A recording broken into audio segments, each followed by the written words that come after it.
Disclaimer, every single word in this podcast is scripted. This is a fabricated conversation. Everything in this podcast is fake, not real, not court admissible in any way, shape, or form. All parties in this podcast are innocent and free of all criminal activity. Everything in this podcast is allegedly. None of it is real. Or it's an entirely fabricated conversation. None of this podcast is to be taken seriously. It is for entertainment purposes only. This episode is all alleged.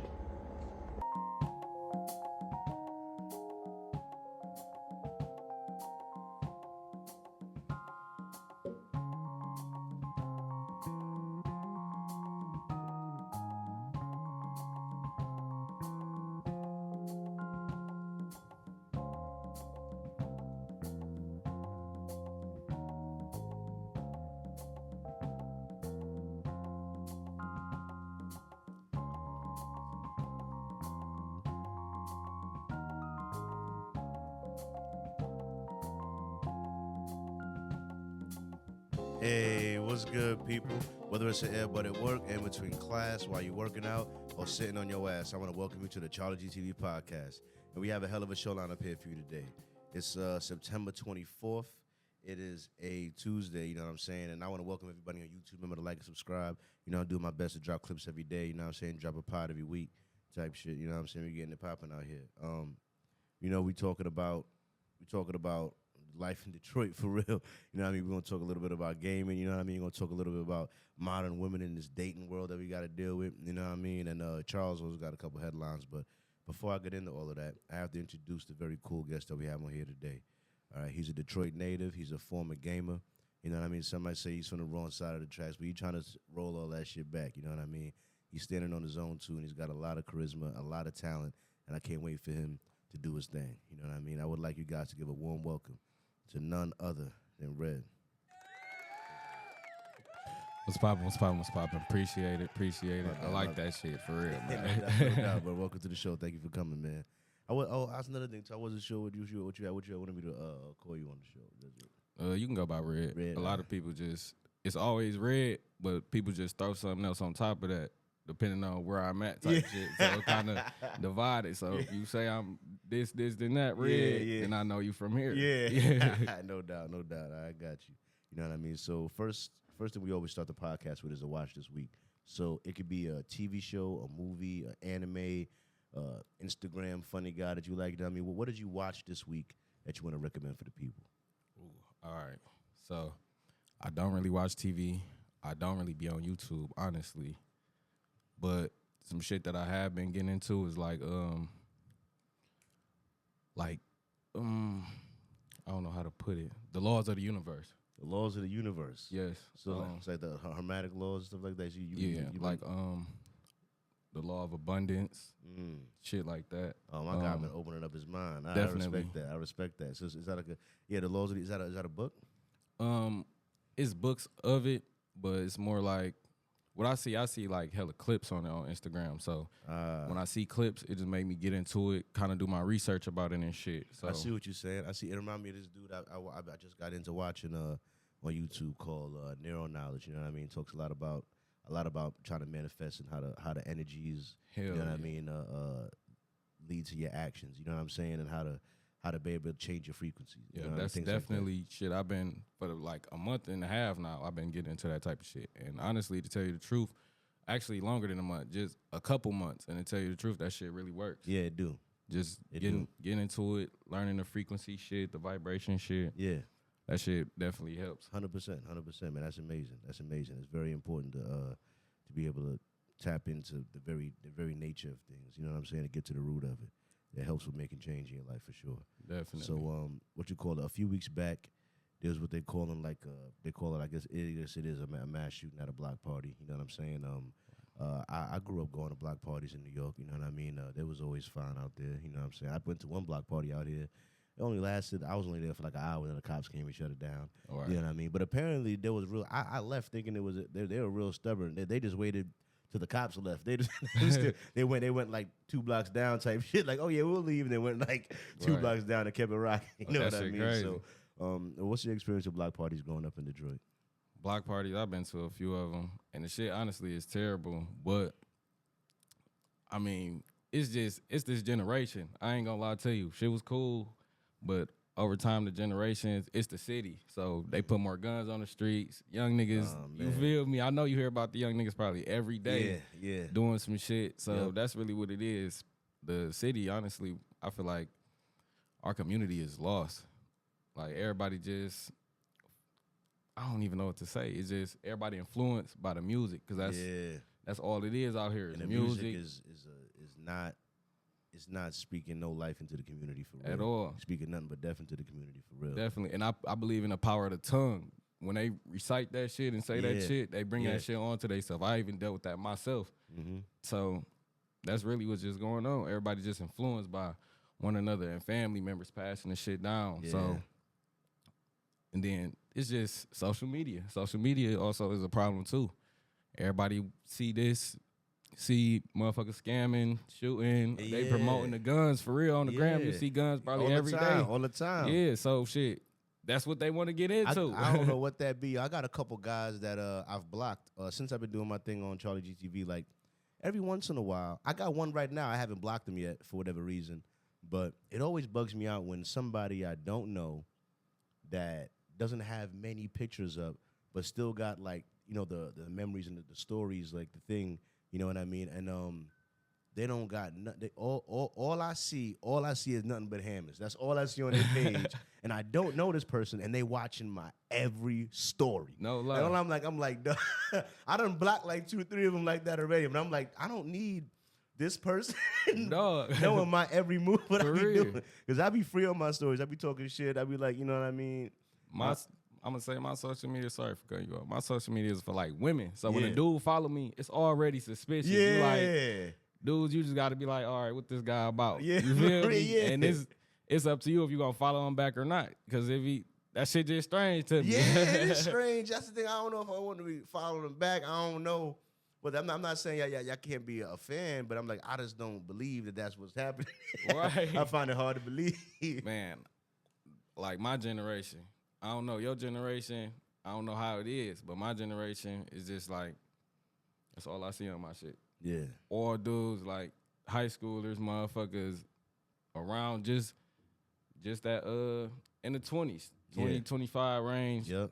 All you see is sticks on there. Yeah, that's all you see. That's Sticks, all you straps, see for real. Motherfuckers sipping lean, popping pills, promoting weed. I don't even know how you could do that shit on the media. Yeah, for real. They letting it all happen. That's because the Feds just waiting for something to happen. They just sitting there waiting. No lie. You know what I mean? Yeah, but I don't know what to be with all that with social media, man. But I'm from New York, all right? I'm from where they still fight. You know what I mean? Still getting the fist fights. Oh, yeah. You know what I'm saying? I done gotten too many. I done lost a couple of fist fights. I'm glad I had my fights before the days when everyone went like this as soon as a fight happened. Ooh. You know what I mean? Because if you get into a fight today, you got to live with that shit forever. No lie, because motherfuckers going to hold it over your head. That's the first thing niggas is doing. It's getting on camera. Especially if you go viral. Motherfuckers will see you in the store like, him. He got his ass whooped. For real. I think today I'd fight harder than I ever fought ever. You ain't lying. It's like I can't. I work out every day. Yeah, try for me. For real. I used to be doing my own for sure. I seen you, man. I gotta stay in shape. I gotta try. You know what I'm saying? I gotta keep the strength on. You know what I mean? But yeah, man, it's a shame that they because of that they shut down a lot of the block parties. You know what I mean? Another story that just happened. You know what I mean? Which is messed up because the Lions did great last year. You know what I'm saying? So I know there's a lot of positive energy around the Lions season coming in this year. You know what I'm saying? But there was a story of a guy got shot at the tailgate. I know you might have heard about that. You know what I mean? The guys that was arguing. You know what I mean? Yeah, I definitely heard of it. Yeah, his defense was saying that that is self-defense. And I heard he beat that shit too. He beat it? Yeah. Yeah, because I personally agree that that's self-defense. You know what I'm saying? But how do you feel about it? Honestly, I didn't look too deep into the situation, but it touches me. This is crazy. It touches me because my uncle, not my real uncle, but just someone who had a good relationship with my grandmother. Yeah. It was his wife's friend. So it kind of was like, dang, I had felt bad about it. I didn't really know the situation 6 fully. degrees of separation, so you was like kind of related almost. Yeah. So when she told me, it was like I didn't really care about what was the other guy think. I'm like, dang, that's wrong. They killed her friend type shit. So I never really looked too deep into it, but it definitely was wrong. And then people just don't got no sense, regardless if it was self-defense or not. You in a public space, other people around and shit. The other guy got killed for no reason. You know what I mean? Like he ain't. That was the guy. That was her friend, the guy that was behind him. Because I believe she said it ricocheted off it. Yeah, like, and hit the dude behind. The dude got hit behind. That was her friend. So that's what make it even worse, because it was like he didn't have shit to do with it. Yeah, damn, that's fucked up, man. That's how they say bullets got no name, man. You know what I mean? Like, man, once you shoot, that bullet keep traveling. Yeah, you know definitely. What I'm saying? You never know where it might not go exactly where you mean to. And that's the one argument I had when this white dude I was arguing with one time. He kept trying to compare. He was talking about how. Because I was saying that mass shooters, for most times when they pop up, they be white people. Because it be, you know what I mean? Damn right. Yeah, it be white people. And he be like, well, sometimes in the hood, sometimes black people do. And then that one black guy did it in Georgia recently. I guess he did, you know what I'm saying? But the argument I always made to him was perfect weapons. I said, if it was on some wanted shit, if black people had, if when they shot the gun, it went to the bullets, they could control it like Magneto or some shit, and it went exactly to who they wanted, maybe one nigga would die, maybe two tops. You know what I'm saying? Right. Like, but if white people had perfect weapons, the whole crowd dead. So it's the intention I'm trying to get behind the thing. Like, you might shoot and other people might get hit by accident, but we didn't intend for that to happen. Right. Y'all intend to shoot random people all the time. Exactly. That's different. You know what I'm saying? So I understand, like, the homies, sometimes collateral damage happens, is messed up. You know what I mean? But I'm not that mad, because I'm like, if somebody pulled a gun on me, and I had a gun on me, you know what I'm saying? And I had the opportunity to then whip my shit out. That's self-defense, because my life is definitely in danger. Yeah. You know, I mean, there's no doubt about it. No doubt about it. Like, damn, you know what I'm saying? But that's crazy. I feel like a lot of people not in tune with themselves, people hesitate a lot. Yeah. That hesitation, that shit is bad for you. That's really what got homie. That's why if you gonna pull it, you know what I'm saying? You just gotta use it. You gotta use it. You want to live or not? Yeah, exactly. Because now you crossing a certain line. Yeah. You know what I'm saying? That's like telling somebody I'm gonna kill you, but you're not really gonna kill him. You can't It's putting do in that. it's putting in their head like, oh, he really trying to do it. So let me get ready. Exactly. So don't be pump faking. Don't be trying to like showboat for no, you know what I'm saying? That shit'll get you hurt. I'm telling you, you know what I mean? That's crazy. But yeah, the last one I had on here was for recent news, of course. This motherfucking P. Diddy, dog. So what are your thoughts on P. Diddy? I'm not gonna lie, I done seen too much P. Diddy, bro. I don't even know where to start, man. That's a freaky ass dude. What you doing with all that baby oil, man? If a girl get wet, you don't need that much. Yeah. I ain't gonna lie. First of all, I even think a baby oil is like lube. If that's what you're using as lube, that's nasty work. It is, man. That's nasty work. Using baby oil as lube, that's nasty work. But I'm not gonna lie. What other purpose? You ain't putting that shit on. Yeah, I was thinking he was trying to. I thought he was like trying to be on some bodybuilder shit, like trying to look good for the camera type shit or something like. But he ain't got no evidence of it. Yeah, what you got all that shit for? What you need all that baby oil for? Got 1,000 bottles of baby oil. That's crazy. No lie. But I was watching the clip not too long ago. It was old security guard. He was talking about the Diddy shit. Like, he went to one of his parties. He was doing security for somebody. And this is what I agree with. He said this shit. And I heard this shit before in my real life. Somebody told me this. He said, if a man have too much of one thing, he gonna start looking for something else type shit. Oh, my God. And I don't know, man. Diddy just a weird nigga. I don't believe in that shit. I don't give a fuck what you talking about. If you a straight man, you're a straight man. You're a straight guy. You know what I'm saying? But I think that's what I was saying. I was like, sometimes I feel like it was less of I just probably wasn't, but maybe was a little gay. But at the same time, I feel like it became more about power. You know what I mean? Like, I think he was tripping on power more than anything. I feel like the same shit, because it just got, I mean, if you look deep enough into it, it's like Diddy can get any bitch he want. He can. But it was past that type of shit. Yeah. He got the power to, I can make these niggas do whatever the fuck I want or get whatever the fuck I want. Yeah. So him just getting whatever the fuck he want too much, he trying to like see how much he can get. Yeah, exactly. Just pushing. I think it's similar to porn. How like you start off maybe on the shit that come on Cinemax after dark. Amateur. You know what I'm saying? You start off with the amateur, and then you get crazier and crazier and crazier and crazier. Now you on Bang Bros with the high quality shit. Yeah, for real. You on some total next. You on Twitter looking up some other shit you shouldn't be seeing. You know what I'm saying? Right. So I feel like the same might have happened for him. Like you said, get too much. You You done had the threesomes already. You done had the Asians and this and that. You done did you everything. You can get 10 bitches in the bed if you want. Exactly. You know what I mean? So it's like maybe the same way how sometimes you got to go crazy and crazy with porn to excite yourself. Maybe when you dive too deep into that, you know what I mean? That shit, there might be some truth to what he was saying. I mean, I feel like that might be true. Because I'm like, why is you, like, I don't know. Like I said, it had to be a power thing. You know what I mean? It's like you try to use your to feel like you feel untouchable, doing That's what they say about really, really rich people. They say that the only thing that excites them anymore is breaking the law. You know what I'm saying? Like when you a billionaire, multi-billionaire. Yeah, like you be like some. Like shit. Buying a car don't excite you no more. Feeling like you above the law and doing illegal shit for them is something that excites them for some reason. I get what you're saying, like a thrill chaser. Like, damn, I'm been doing so good, nigga. I want some excitement in my shit. It's like I done rode a Lambo. I done been on the private jets. I done did the jet skis. I done went to all the baddest models. All the bad, did everything. Like nothing's fun, but doing bad shit I ain't supposed to do.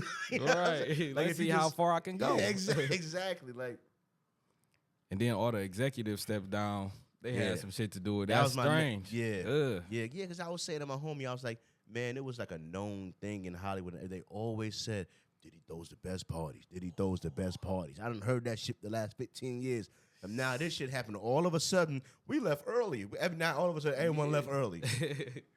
I seen a weird ass clip just last night. No lie, just last night. That nigga Diddy, he was on I don't know, it was like a TV show or some shit, like a late night show. Or it was O'Brien. I think it was O'Brien. I believe. Dude. And he was like you got to keep the ladies there. You got to have water. You got to have the doors locked. You got to have heat. Man, listen, that's a recipe. I see that shit. And the dude said to me, he was like, it sounds a little dangerous. You know what I mean? He's like, it's a little kinky, but rocking me. Like, nah, you're a little kinky now. He's like, you got to keep them there, you know? You got to give them everything they need at the party. Yeah, he was like, the heat affect the alcohol level. You know what I mean? And I was like, this nigga. Tripping. He on some next shit, dog. It was crazy. You know and shit, they ain't lying. They damn near throw everything in front of our fucking face. They do. They be saying it. We don't just be taking them seriously. We're like, he's saying. Or read between the lines. Yeah, for real. And then that interview with 50 had came out. You know, when he was talking about, nigga tried to take me shopping. Nigga tried to take me shopping. That's what something I say to my bitches. Oh, yeah. You seen that shit? I seen that shit. I was like, yo, shout out to 50. I knew he was a real nigga. And I seen 50 ain't playing none of them games. You seen Mike Tyson? He put his hand on Mike Tyson's leg. Mike Tyson. He like, so listen, what's wrong with you? He seen Diddy like listen, Mike Tyson not. Man, you know, that's how you know Diddy was brazen. The fact that you would ever try anything with a nigga like Mike Tyson. You a brave man. You's a brave motherfucker. To this day, lie. Mike Tyson, I don't want to fight that nigga. No lie, I ain't gonna lie. I think I'm gonna leave. I'm never gonna want to fight him. I don't give a fuck if he's 60. Yeah, dog. He land one good when he get a flashback in the room. Like he fucked up. No lie. Like, cause I don't feel like he lost that much punching power, dog. When Me you get either. that, when you like, you know, he got that grown man, that dad strength. You know what I'm saying? Like, you know, you still want, real. You know what I mean? But listen, he been fighting for a minute, man. You don't want to mess with him, man. But shit. I work out every day. That's what I'm trying to be too. They say you stay active, you stay alive longer. For real, that's some shit people definitely got to learn. It's definitely true. I just interviewed this guy called the Blueberry Man, and he picks his berries himself. He was at a vendor thing.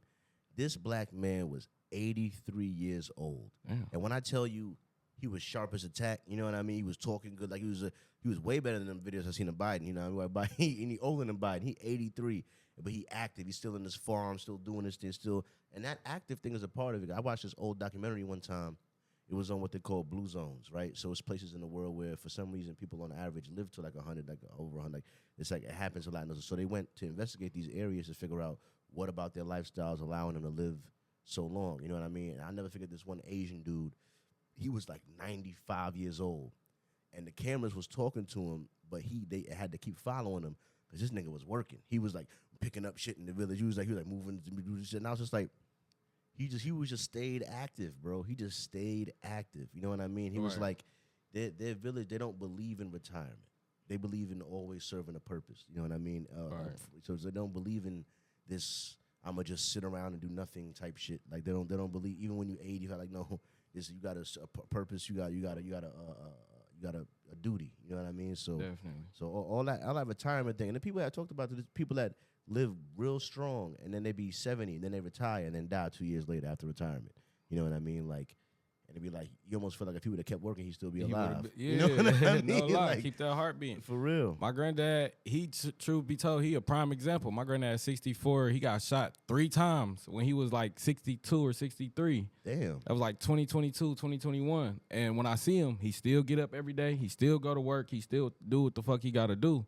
And the doctors be telling him, like, you know, you can't be up. You know, he had a bullet stuck in his head for like a year. And they said it'll do more damage removing it rather than, you know, just keeping it in there. So he got a bullet in his head, and he get up every day, go to work, do whatever he got to do to pay the rent or give my grandma what she needs. Type shit. That's crazy. No lie. And that's like nuts. That's a good role model to me. Damn, that man not gonna stop. I thought I was tough for working in a neck brace. This nigga got a bullet in his head. No lie. And he older like, too. He see the effects of it. Like one of his arms, like by the bullet being in his head, one of his arms is kind of weird moving type shit. Yeah. So he move a little weird sometimes, but he just go through with that shit. My granddad's still strong as hell. I'm still scared to fight his ass. That's what I mean. There's a lot of fight. You know what I'm saying? I used to make a joke like you might be young, like 19, right, or 20, like you think you can fight him. But he hitting you with the child Grown support man right hand. Yeah. He'll hit you with the family court thrust. You know what I'm saying? Hit you with the I can be bigger than him, but he got years. So his muscle, not only is his muscle big, but it's solid. Cause when your muscles grow, and they solidify. They grow and they solidify. Yeah. So shit, I'm scared of his ass. He like brick. No lie. For real. That shit is funny as hell. So what was it like for you growing up? Was it a single-parent household? Did grandma raise you? Did you have a lot of brothers and sisters? Ooh, it's a mix of everything. I'm not going to lie. So growing up, I grew up between 2 projects, for real. My mom stayed in the Hamtramck projects. My grandma stayed in, like, Brewster area, the Diggs area projects when I was growing up. So it was a lot of back and forth. Between that was all I knew was the projects, no matter if I was at mama house or grandma house. But my pops, he actually stayed with my grandmother. He was a big time dope dealer, no lie. So shit, he stayed with her. I used to visit on the weekends, but I mostly used to be with my mother. My mother, it was like the struggle. So it was going to my grandmother's house where my father was at. That was like the paradise. You know, wherever you go on the weekend as a kid, that's where the shit good at. Yeah, I feel so you. I go to school at my mama's house, go over there for the weekend to get my piece type shit. Siblings, I got 9 siblings right now. 9 siblings. all brothers or sisters? 5 brothers, 3 sisters. Damn. Out of 9. That's my mother. My father, I just found out I got a new little sister this year, and I never met her from my father. Wow. Because me and him, we don't got a good relationship at the moment. So I got another little sister, and I also got a sister that's the same age as me. I never met her either. But they got pictures of us as a baby. I just never met her. Her mother took her and moved to Arizona. Wow. And shit, I was in contact with her when I was like 8. I lost contact because my father was going to jail. Yeah. Never talked to her again. Yeah. Sometimes I be thinking about that shit. Like, damn, I should tell her how much her daddy ain't shit. Oh my God. No lie. Don't do that. Don't do that. We should form a good team. You can form an alliance. Right. Well, there's always siblings versus the parents for a little while, you know, because y'all like, you know, especially my little sister, like, I ain't gonna snitch on you. You don't snitch on me. Right. Oh no, type shit. You know what I'm saying? But we never met at all. They just tell us stories of when we was babies, what she used to do with me and her, how we used to interact. And I'm like, that shit's sad as hell. Yeah. I ain't never meet my other sister type shit. I feel you on that. And they say your father's kids is more like they really your brothers. I don't know how they both mothers, but you know what I'm saying. You know, the father's genetics matter a lot. You know hell yeah, I get what you're saying. The level of dominant, it. Dominant. You know what I mean? So because my dad got a daughter right now in Jamaica, but he live in Jamaica. So that's my sister. You know what I'm saying? And he did have one other son who I think might be maybe 10 right now or something like that. And I think he lives somewhere in America because he had him in Jamaica, but shorty that he had it would move to America.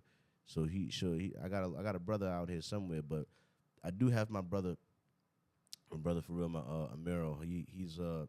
He's my stepfather's son, but my stepfather and my mom's been together so long that I literally don't remember not knowing my brother. So he's been there like forever. You know what I mean? So he's really my brother for real. You know what I'm saying? Because like when we shared the same room for some years, you know what I'm saying? That type of shit. You know, we done punched each other in the head type shit. Right. You know what I'm saying? You know what I mean? Ran for some cops together. You know what I'm saying? My siblings, what I love about my mother is every time she was about to have another kid, she always came to us. Like her 3 oldest, I'm the third. I'm really considered the golden child. So she brought all 3 of us together. She was like, "Some y'all, should I have this baby or what?" Da da da da. So she asked us that because she knew that we would have to help type shit or watch the kid type shit because she still got to provide for us and shit like that. Her and my father, they wasn't together type shit. Yeah. So, shit, we always like, have another baby, mama. Shit, we here for you. What I don't like about my sisters is they complained about it. Me, I just was there. Whatever the fuck was needed, I was there. I was the man of the house for a very, very long time. I feel you on that. And then shit, I'll get my break going to granny house or some shit. Play the game, eat good and shit like that. But shit, for the most part, as I got older, I grew up with 3 women, my 2 sisters and my mother, and I had a little brother up under me. He like my twin, but we 4 years apart. Yeah. But he just like me. Everything that I do, he try to match me on that shit. And I love it, for real, because I'm a good role model. It keeps you pushing. Yeah, it keeps you conscious of what you're doing, too, when you got younger ones looking at you. Definitely. And then I got 3 brothers. They all got the same father. And another brother, he got a different father. Them the youngest ones. Everybody in my family start with a K, so that's funny as hell. No that's lie. Funny as shit. No lie. Even my cousins and like my aunties and uncles, my grandma, she was a C. But all her kids, she started the K shit with all her kids. Wow. And then all her kids carried it on. So we got to carry it on too. I'm Carl with a K. No, no lie. That's why I fuck with it. I seen that shit. I'm like, damn, I didn't know he was Carl with a K. No lie. Yeah. So it's like, it's my siblings. My mother is Kiana. Then there's Kieja, Kashaya, Kaden, Kamarion, Keyshawn, Knard, Kentrell, and Kenyana. No lie. No lie. That's so funny as everybody hell. in the family be like, which one is which? Yeah. No lie. That's funny as hell. But I love all them for real. That's dope. I like family. We work on our bond type shit. She wasn't always the best growing up between my mother and my father and shit. So that shit was always rocky. But right now I got the best bond with my mother ever. You feel me? Yeah. And my siblings, they love me. Everybody love me. Yeah. I just give them everything that I can. I respect the fuck out of that. You know what I mean? The relationship with your parents matter a lot. You know what I mean? Definitely. Me and my dad always been kind of cool. You know what I'm saying? But I mean, my mom's been cool too. You know what I mean? For the most part. But until, you know, I don't know. Sometimes now, you know, I don't know. I leave it alone. You know what I mean? But you know, sometimes I don't feel like I get the support that I should get. Sometimes, you know what I'm saying? But you know, that's my mom's, and I as much as I might feel some type of way, I just don't feel like giving her a lot of anger or coming at her like that because that's my mom's. You know what I mean? Honestly. So I'm just forgive her for real. You know I can say this for you, right?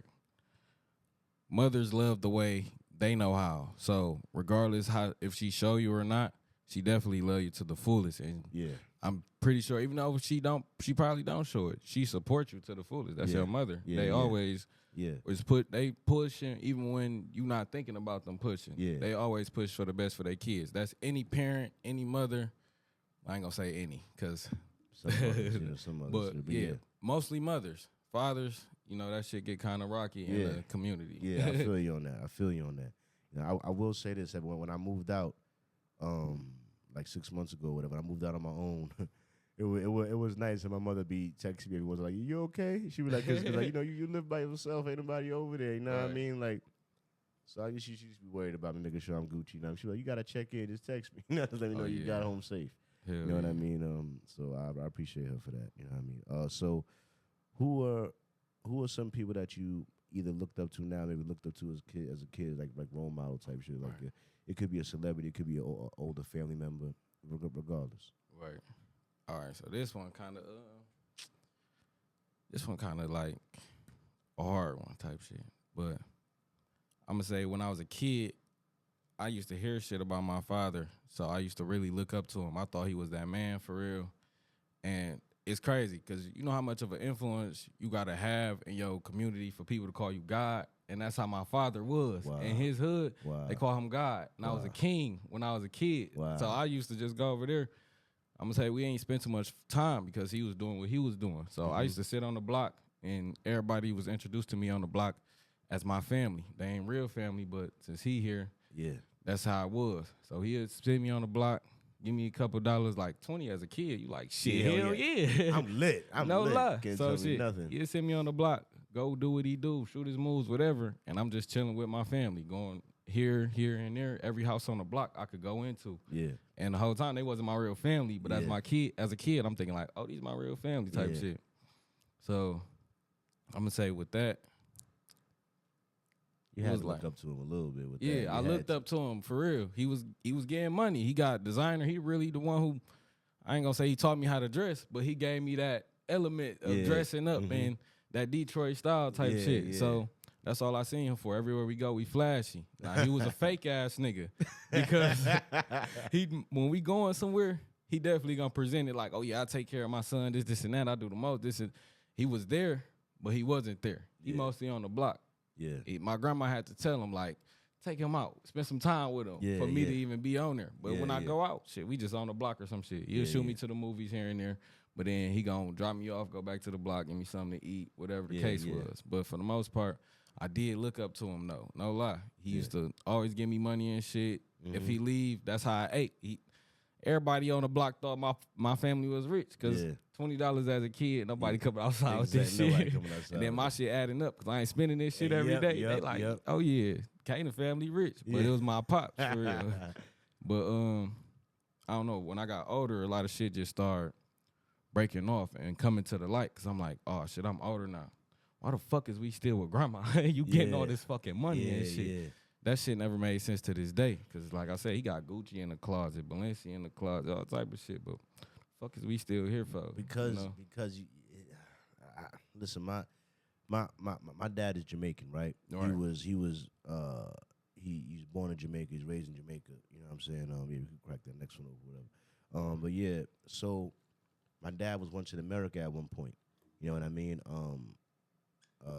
And he got caught moving across state lines because my dad sold drugs too, but he got caught moving across state lines with he had weed, but he had things other than weed too. You know what I'm saying? So they caught him, they put him in jail, and then they pretty much banned him from coming to America. So my dad's like not allowed to come in America. You know what I'm saying? So there's a couple, like maybe like 2-3 summers I spent in Jamaica. My mother sent me down to visit him. You know what I mean? But my dad, one of the stories my mother always tells is that like my mother was damn near an accountant.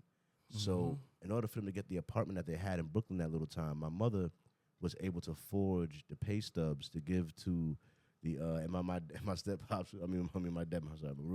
My dad was amazed because he was like, "How'd you do that?" Because he had the money to pay the rent. But he ain't have it on the books to like qualify to get the shit. But she was able to forge. Able to pay it. Yeah. So he was gonna he paid the rent, but he couldn't give the paperwork to get them to approve the apartment type shit. You know what I mean? So a lot of that be like that. You need that legitimacy at the end of the day. Hell yeah. You know what I mean? Because that's why they try to wash the money so they could really use it for real, to have like another source of it. You know what I mean? So I feel you on that. I feel you on that a lot. You know what I mean? Right. That's what I be telling. Because I had this dude, and I'm cool with him too. But he was giving me shit when he was getting into it one time. Because I gave him a little shit on the job about how I know how to do this and that on the job, and he ain't know how to do whatever. And he was like, yeah, but I made money in the street without the white man. You know what I mean? I survived for years out there. And he know like he's a Dexter nigga. Listen, he an older man now, but he was in it thick when he was younger. You know what I'm saying? And listen, I ain't made shit, but I did my first invoice. And I charged somebody $200 for a commercial that they had me shoot for him. You know what I mean? I'm like, listen, I've made legitimate money in the street though. Like invoice Uncle Sam get a piece of money. You know what I'm saying? I haven't made all the rest of that. All the rest of it. He's like, I had 20 G's of the picture with them. I'm like, all right, dog. I ain't got it like that. I ain't never got it like that. But you can't exactly take that and go buy a crib though. You know what I mean? They be like, nigga, they gonna have fuck you get this. They have some questions for you, dog. You ain't had a job in 16 years. For real type shit for real. You know what I mean? So, but I feel you on that. I feel you on that. It do be like a catch. It be bugging me out. I always wondered that too because I was never able to be a fly nigga for real. Like in New York, that was hurtful because it's like a fashion cap. Everyone fucking fly in New York. Right. But I used to always wonder. I'd be like, man, all of these niggas is stunting on me in high school. Everybody flying to me. But all of these niggas live in the projects and their mothers be on Section 8. So I'm like, are y'all poor or rich? I can't tell. I'm not gonna lie. I mean, everybody's stunting on me. But I live in a house, but I look bummy. They live in the projects, but everyone fly. I could not understand it as a kid. Okay, this about to be your understanding, right? So I'm not gonna lie. This is just some corruption in the black community. Is everybody not really with getting it? They just want to look like they got it type shit because it's hard, you know? So, like my mother, she grew up single mother. Like her and my father was not together, so they did shit separately. I feel you. And shit, no matter what time we was going through or what type of shit was going on, she always made sure we looked good, which was bad, but shit, she showed us something. Like, you know, present yourself like this, no matter what you're going through. Yeah, it does matter. But that's kind of fucking up our community. Like you said, you lived in a house, but everybody dressing nice in the projects type shit. Because they using that money they could have had for a house just to look like they, you feel me, got that shit. Yeah, but I guess that's part of what keeps us at a certain level of not being able to reinvest. Yeah, you know what I mean? But just as a kid, I was just like, man, all I know is that the bitches ain't fucking with me. And the bitches is on That's all I know. Man. That's all I know, man. It took me a while to get it, too, because, like, shit. My father, that nigga militant as fuck. So as a kid, that's why I'm the guy I am now. He brush your hair, brush your teeth, make sure you do this, make sure you do that, da. As a kid, you hate that shit, but then when I got older, I'm like, oh yeah, shit. He was just teaching me how to get the bitches. Yeah, for real, no lie. Real shit. And I fucked with it. Now I use that shit every day, evolve on it every day. Now I got my own routine to look good every day. Exactly. Yeah, I used to get mad. I used to get mad at my mom's making me like clean up all the time. I had to clean up everything right. Until one of the first times I moved out and I lived with my shorty. I was the clean one in the relationship. I was the one that was trying to wash the dishes, and she used to get mad at me too. Like, why you wash this? Like, we wasn't gonna wash shit. Don't get mad because I got up and wash the dishes. You just keep watching TV like we was. Like, just because I got up and watched, now I'm saying something. I ain't saying nothing. I'm just trying to wash the dishes. But she used to get defensive about it. She used to be crazy. You know what I'm saying? And I realized I was the clean one growing up because I was forced to do all the chores type shit. You know what I'm saying? So it was crazy. So another question I got for you. When you were in high school, what kind of kids did you hang out with? Was you the nerds? Was you the athletes, the popular kids? I know you wasn't with the goth crowd. Was you with the gangsters? who was you rocking with in high school? All right, that's kind of crazy too. So, high school, I went to school my ninth grade year. That's when shit was the worst. So I'm getting put out between my moms and my pops, right? And shit. They wasn't really doing too much for me. The shit that I need. I went to a free dress school. I wasn't even going to no DPS school. So I went to a free dress school, but I'm damn near washing the clothes and re-wearing this shit. So it was like a lot of that going on. Then bouncing between them because they put me out and he put me out, shit like that. That's what made me go back. When you in ninth grade? Yeah. When I was in the ninth grade. So shit, really that shit started when I was like in the seventh. Just the back and forth between them type shit. So about ninth grade, I just made the decision. Well, I didn't really make the decision. It was kind of like it just strolled into it. It was after I passed ninth grade, I passed with a 3.0. I'm real smart. So I passed with a 3.0. 10th grade started. That's when COVID started hitting and shit. And I'm just like, fuck it. I'm not, feel me? I ain't doing that shit. I got to get something for myself. Yeah. Because I ain't want to present myself like that in school or it was just people who had better shit than me. That shit kind of hurt me as a kid. And I'm like, man, I wasn't talking to nobody ninth grade. But I had friends. I had, you feel me, cool people. Yeah. People just fuck with me for being real. Or shit, I was funny as hell, no lie. Yeah. So people just fuck with me off that. But I ain't never really dressed the best type shit. That was like my transition. But I always wore red before. I always wore red since I was a kid. So shit. I don't know. After that ninth grade year when the COVID hit and shit, I just was like, man, fuck that shit. I stopped going, got my bread up, got my experience up, just experienced a lot of life. That's what made me so mature, quick as hell. Just them years went by so slow, but so much shit was happening that just made me just get up there real fast. So I enrolled myself in so many schools, probably like 6 fucking schools. Wow. Because I wanted to go back because everybody was doubting me. My family, they like, oh, he in the street doing this, and that. He just smoking weed. He ain't doing shit with himself, da-da-da-da.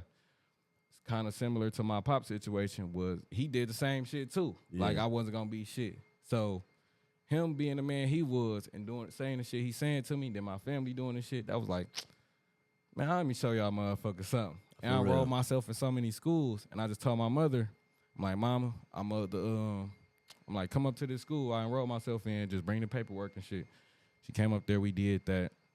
I got back in school. They thought I was fucking dumb. because the way my record was looking type shit. They like, nigga, you ain't been in school 2 years. Yeah. So Dean teaching me like he treated me like I'm dumb and shit, but they made me end up taking these tests. I scored like fucking 250, and they said 12th grade level was like a 220, 230, but I scored a 250. He like, oh shit, you ain't even got to take the rest of it. Went back to school.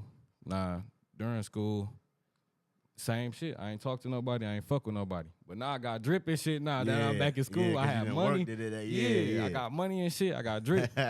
So I ain't really fuck with nobody because I was still the same person. And I was kind of chubby. I was fat. So in this nigga was chubby with your tall ass. I can't imagine you I used to wear a 2X, bro. 2X? Yes, size 36, 38 in pants. 38? Yes, you bro. lying. I swear to God, That's man. crazy. I could not imagine you being chubby. Everybody say that shit, man. That's nuts. I could never picture that. Everybody say that shit. So that's then, crazy. I was working out throughout that 2-year phase of not being in school and all that shit. That's when I just went crazy. Got money for myself. Start dressing better, getting different money type shit. Just being myself. Went back to school and shit. I ain't talked to nobody. Now people just started to gravitate towards me because I was new. You don't fuck with nobody. I sat at the table by myself. Yeah. And shit, within a month, my whole table was filled up with just, it was mostly bitches. It was like 6 bitches at my table, 2 niggas and shit that was just trying to kick it with me and shit I knew in class. And then over time, by like month 3, bitches was flowing. No lie, everybody want my gram and shit. You a tall nigga, man. Bitch, no bitches was gonna come. They love a tall nigga with the They started coming and shit. And me, I'm not a school person, so I'm like, all this shit was new to me. So I'm just like kicking it with everybody here and there. I had so many I don't even know how to talk about it. It was just so many bitches just coming through every other week. Every other week, it's another girl trying to talk to me.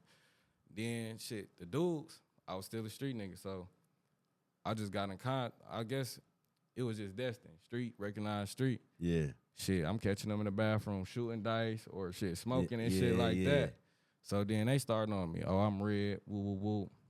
This, and that. We shooting dice every day. Shit building up. And shit, I got locked in with them. So then I go to lunch. I can tap in with bro and them, this, and that. Or fuck with girls over here, fuck with girls over there, shit like that. So I guess you could say I wasn't the most popular, but I was well known, quick as hell. Yeah. I just wasn't as open type shit. I ain't talk to people for real. But the people I did talk to, I really fuck with them. Yeah. And them was the popular people. I had popular friends. I don't consider myself popular, but I was definitely well known. Yeah, for sure. Hell yeah. So, I feel you on that. That's dope as shit, man. That's dope, man. They gonna recognize a real nigga when you getting in there, man. You was working hard, you know what I'm saying? And you went back to go. I love that. I still graduated with 3.0. Yo, after a 2-year break. Respect, bro. After a 2-year break. They can't stop the idea. You can't stop the brother, man. Once you know, I really love that. I do, man. The fact that because you had people that was supposed to be in your corner counting you out. You know what I mean? I know what that feels like. You know what I'm saying?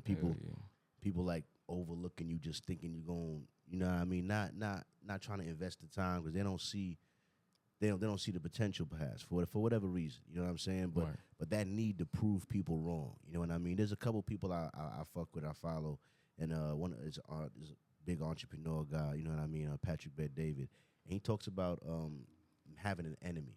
Sometimes having an enemy or a rival could push you towards your greatness. You know what I'm saying? He was like, having an enemy isn't like a bad thing. He was like, God got enemies. You know what I'm saying? Like, so, but whatever it takes, whatever chip it needs to be on your shoulder for you to be like, nah, y'all got me fucked up out here. Hell yeah. You know what I mean? Y'all overlooked the nigga, y'all counted the nigga out, and I'm gonna show y'all made the wrong decision. That's why. That's the drive for real. That's why I need that type of drive. I always need somebody hating on me or doubting me to be better. And my pops added on to that. My family added on to that. Yep. What made it even worse, I purposely increased it because I wasn't showing nobody no report cards. I wasn't showing nobody none of this shit, telling nobody about no senior dues, none of that shit. Yeah. They ain't even believe I was going to graduate until 2 weeks before my graduation. Mm-hmm. Nobody thought I was going to graduate. I told them 2 weeks before. I just said, I ain't want nobody there but my granny and her husband. Sadly, her husband died, which is like my step-granddad. He died 2 months before I graduated, and I only had tickets for them. Yeah. And my mother. But shit, damn. Once I graduated, shit, motherfuckers couldn't believe the shit. Wow. Like everybody like, I need to see a report card. I need to see this. I need to see that. But I'm grown. I'm taking care of myself. Yeah. You don't really need to see shit. Exactly. Nigga, I told you I'm graduating. Yeah. What do Exactly. you mean? You think they be walking across there for no reason? What you talking about? Right. You know what I'm saying? That's crazy. And I took 18 classes 12th grade year. Wow. While I was still skipping class, still shooting dice, still leaving school early. All the work was online. So I can go home. I can finish. I got 6 classes in school, and then the rest was online. So I can finish 6 pages of work within an hour or two. Open up every tab, and I just knock that shit down within an hour or two. And I'm smoking weed, playing the game. Yeah. I moved back with my mother because at the time I dropped out the first time, I was just kind of hopping the fuck around, like between my grandma and shit. She really was the one for real. She took care of me type shit a lot. So I was hopping around between my grandma, my uncle, my mama and shit like that. Just hopping around. So that's why I really needed her there. But for the most part, shit, I moved back with my mother to start school up because she was the closest to the school. I was enrolled to the schools near my grandma and my mother house. So I just moved back with my mother to finish school. I was closer. It was like 6 blocks up. Walk to school. That's easy. Yeah, It makes sense. That just makes sense. That's crazy. That's crazy. Listen, man. Like, you know, they say, listen, if you built like that, regardless of what pressures are put on you, you know what I mean, you gon' survive and gonna conquer the shit. You know what I mean? Because life is always gonna try to kick you in the knee, kick you in the ankle. You know what I'm saying? But it's up to you. It's up to your belief in yourself at the end of the day. Yeah. You know what I mean? I'm glad that regardless of what the fuck they were saying, regardless of how your pops might have been, whatever your belief in yourself, you know what I'm saying, superseded all of that. And you kept on pushing. Because a lot of people could have got discouraged and could have went a whole nother way. Right. Could have had a whole nother reaction to all of that. They could have believed them. Hell Y'all think I'm not gonna be shit? Guess what? I guess it's supposed to be true. Then I guess I must not. But you was just like, nah. Right. Nah. Hell yeah. And I love the defiance. I love that. What a lot of people do is they limit themselves, like limit their ability subconsciously, and people don't understand that shit really. But when you limit yourself to, like, say for instance, working out, if you say, okay, I'm gonna go for 20 push-ups, you're limiting yourself. You gonna think, oh, I'm gonna get to this 20, but shit, that's it. I can't go past 20 and shit like that. But once you just gotta break that barrier of your mind and just be limitless, like ever evolving. That's what humans is about, just ever evolving. Like we supposed to be better every fucking year, be better, do something better type shit. Yep. But people just limit themselves to what's going on in the world or looking at somebody else. Oh, this motherfucker 20, he got millions of dollars, he got a house, this and that. What the fuck am I? I ain't shit. Exactly. People just limit themselves too much, and people just they look at everybody else. Me, I do so well because I don't look at everybody else. I'm looking at myself. Everything I got is the best shit. Everything that I'm doing is the best move for me right now. Exactly. So what the fuck he got don't really matter. I don't even know what he got because I'm not looking at him. You know. But as far as I'm concerned, all the shit I'm doing is the best shit right now. I feel you on that. People just limit themselves way too much, and they don't understand how much that shit affects your life. It really does affect your life, limiting yourself. It really does. I can't agree more. That's why I said in a recent clip I had, Job, like, your only competition is you from yesterday. Yes. Because everyone doesn't have your exact same. They didn't go through what you went through. You know what I'm saying? So just you from yesterday. You know what I mean? Just be better than you were yesterday. That's all you could do. Hell yeah. You know what I mean? Take the hand that God gave you and play it like they never thought you could. You know what I mean? And that's all I've been doing. You know what I mean? So you just take your talent, your intelligence, your charisma, you know what I'm saying, and fashion your life in a way that serves you and that use the gifts that God gave you to the best of your ability. You know what I'm saying? And then work on that shit. Because it's, especially with the push-up shit, yeah, I might be at 50 push-ups now. That's why I'm going to capture my pull-up journey. Because, I could do 50 push-ups straight. Yeah, that's cool. I got one pull-up in me. One pull-up. Maybe 2. That 2 ain't going all the way up. I got one pull-up. But when I started with push-ups, I started with girl push-ups on my knees, doing 20 sets on my knees. Then I got to doing 10 push-ups, and I stayed on 10 for weeks, then 15, then doing 20, then doing 25. It took me a while. Then I had got 2 jobs, and I got stuck at 35 because I was sleeping like a motherfucker 2 jobs. Then I finally adjusted to the 2 jobs. I was like, all right. Then I started pushing further. You know what I mean? It's like I saw myself go from not being able to do that. I never thought I'd be able to do 50, but never. You know what I mean? But I was like, I could feel, and I could feel when I stayed at 20 too long, I could feel that 20 was easy, nigga. Hell yeah. That 20 was easy, nigga. Hell yeah. You need to go to 25. No lie. And then you're doing 25 for it. That 25 was easy, nigga. That last 25 was easy. Hell yeah. You knew you could have kept going. You just stopped at 25 because you said that was the set.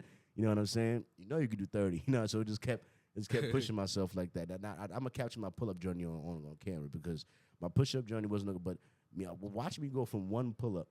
Watch me go from one, and I'm gonna do a little half bitch-ass pull-ups I could do.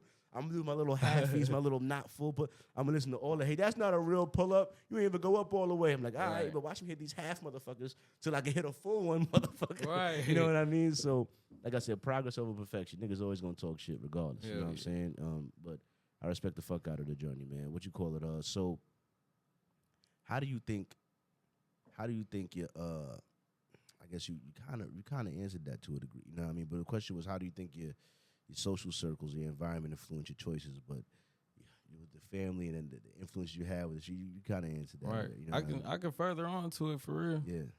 Cause like shit, just being in school, I never was a school person. I never was a social person.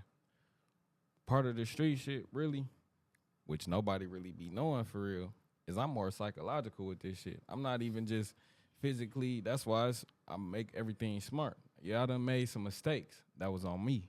But I mostly be smart with this shit. I get in other motherfuckers' head for real. So the problem with repeat the question again? I'm sorry. I was just saying, how do you think your social circle, your environment influenced your choices you made, like lifestyle wise? Right. You know what I mean? Like how?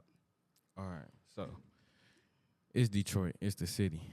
Everybody's just about partying, turning the fuck up, looking fly, this and that, whatever is new on the weekends. What's the latest shit? Mm-hmm.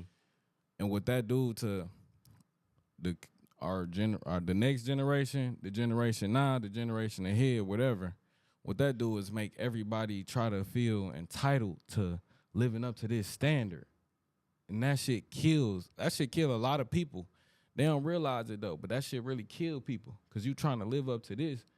But really, when you wanted to do this and you wanted to live this certain lifestyle, but this bitch partying, everybody turned up. Oh, this celebrity here, this celebrity there. I want to be there. You feel me? Because everybody else there. Yeah. So in the city, everybody want to be.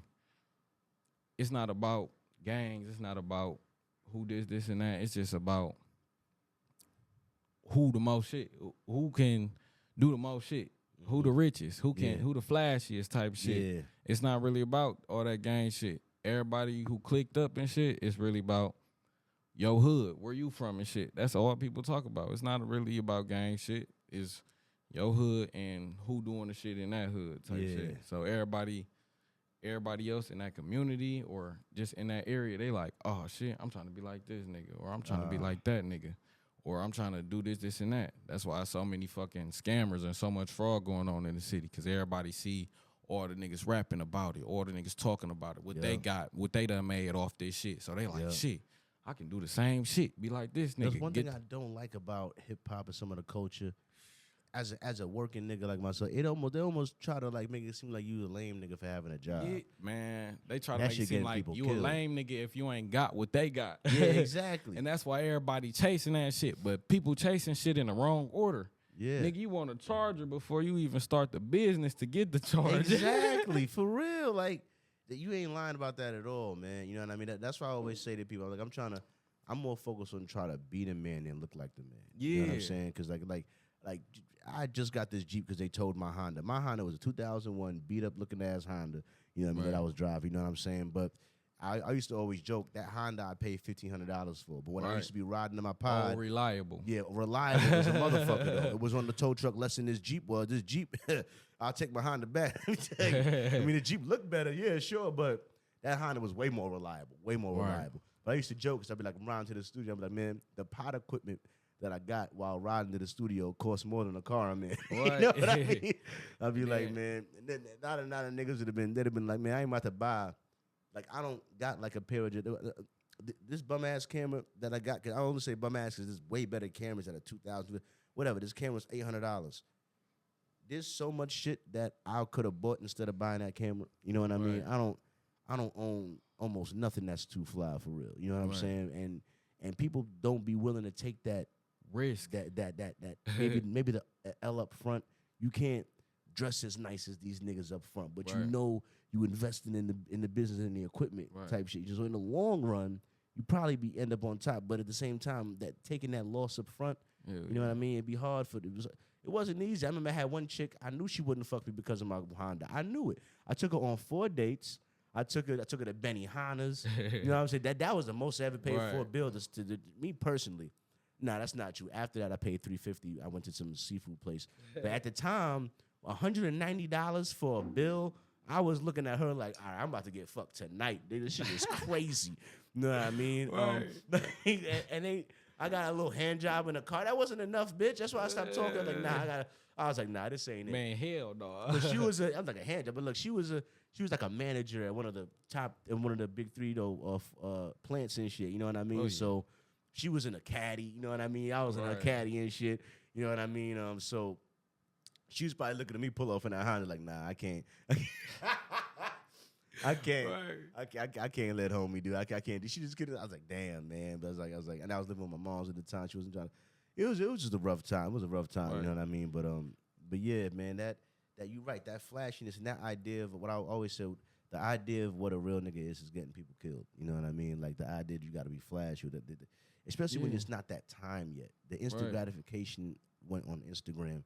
That's the thing. Instagram is really killing people to a degree. It is. You know what I mean? Man, not even to a degree. I'm going to say that's about 75%. Because then niggas get to arguing on the gram, this, and that, all type of shit. People meet people on the gram. That shit weird as hell. Mm-hmm. Anything happen, like, I done seen crazy ass shit. Motherfuckers going live, getting shot up on live, talking shit.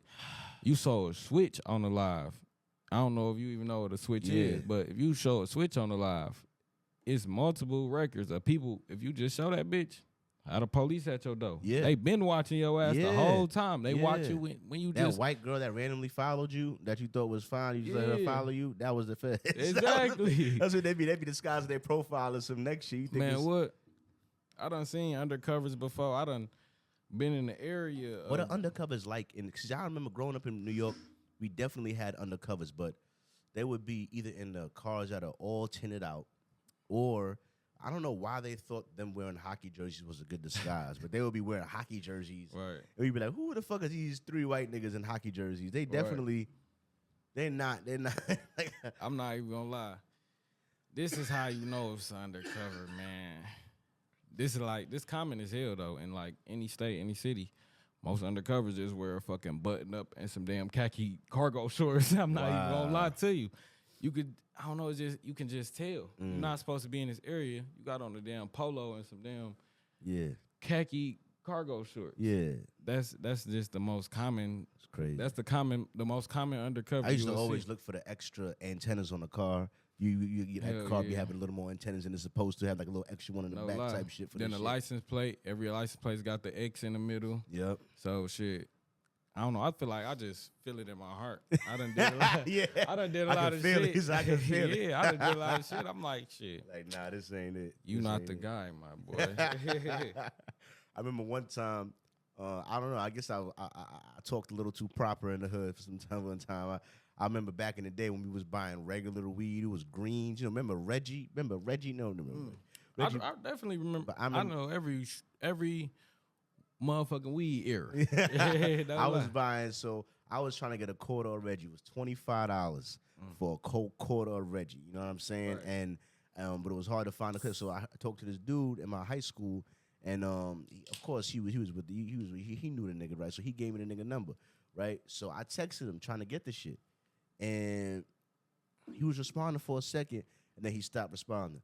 And then I talked to the dude that gave me his number at school the next day, and I was like, yo, I couldn't get it from him. He's like, nah, he thought you was the cops, dog. You was talking to.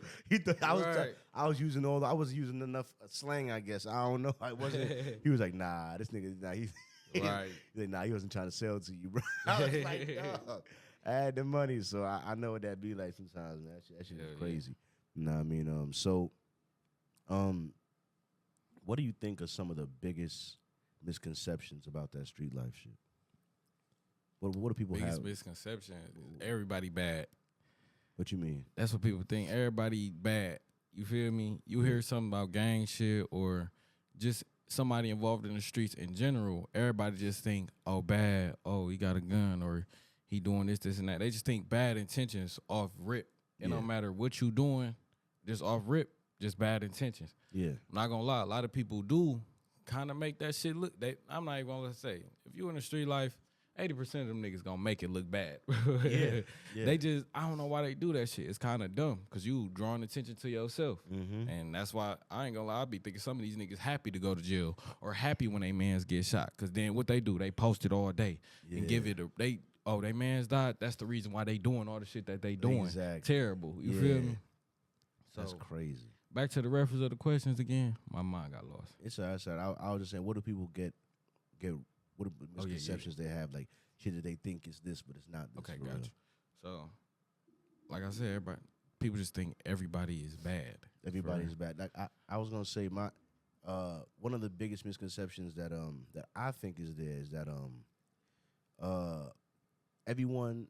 I think one of the biggest misconceptions is that everyone that's in the street life wants to be there. I know a few people that have said they felt trapped by the streets. You know what I'm saying? Like they almost like it was hard for them to escape it. You know what I mean? That's why the question I have for that is like, what are some challenges you think you have faced or would face trying to distance yourself from the street life? Oh shit! All right, this about to get deep, right? So shit, my street life shit started, I'm gonna say relatively early. For me, I feel like it was just the right time, but it was early.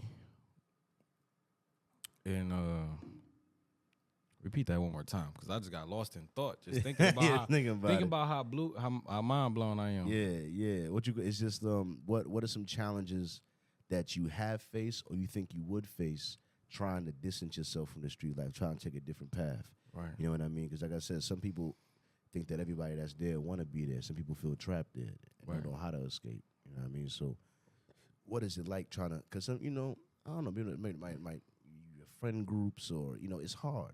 It's like when I first tried to quit weed and everyone I hung out with smoked weed, and I was like, every time I hang out with everybody, I'm always smoking weed. So my whole social group is around smoking weed. So it's like it's hard to not smoke. It was hard not to smoke weed the first couple of times I quit. So I'm gonna say it's the bonds, and sometimes it can be an addiction. People don't even know for real. Like, especially if you really about it. If you really about it, I done had times where I done stayed up all night just doing what I'm doing in the streets.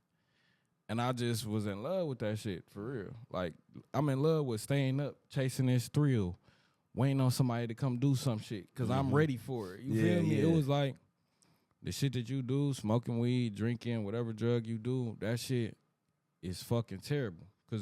And my big homie told me this before he passed, RIP to him, but before he passed, when I was young, because I kind of got in that shit pretty young, but he told me, he said, if you in the streets, no matter if you want to or not, you gonna try everything.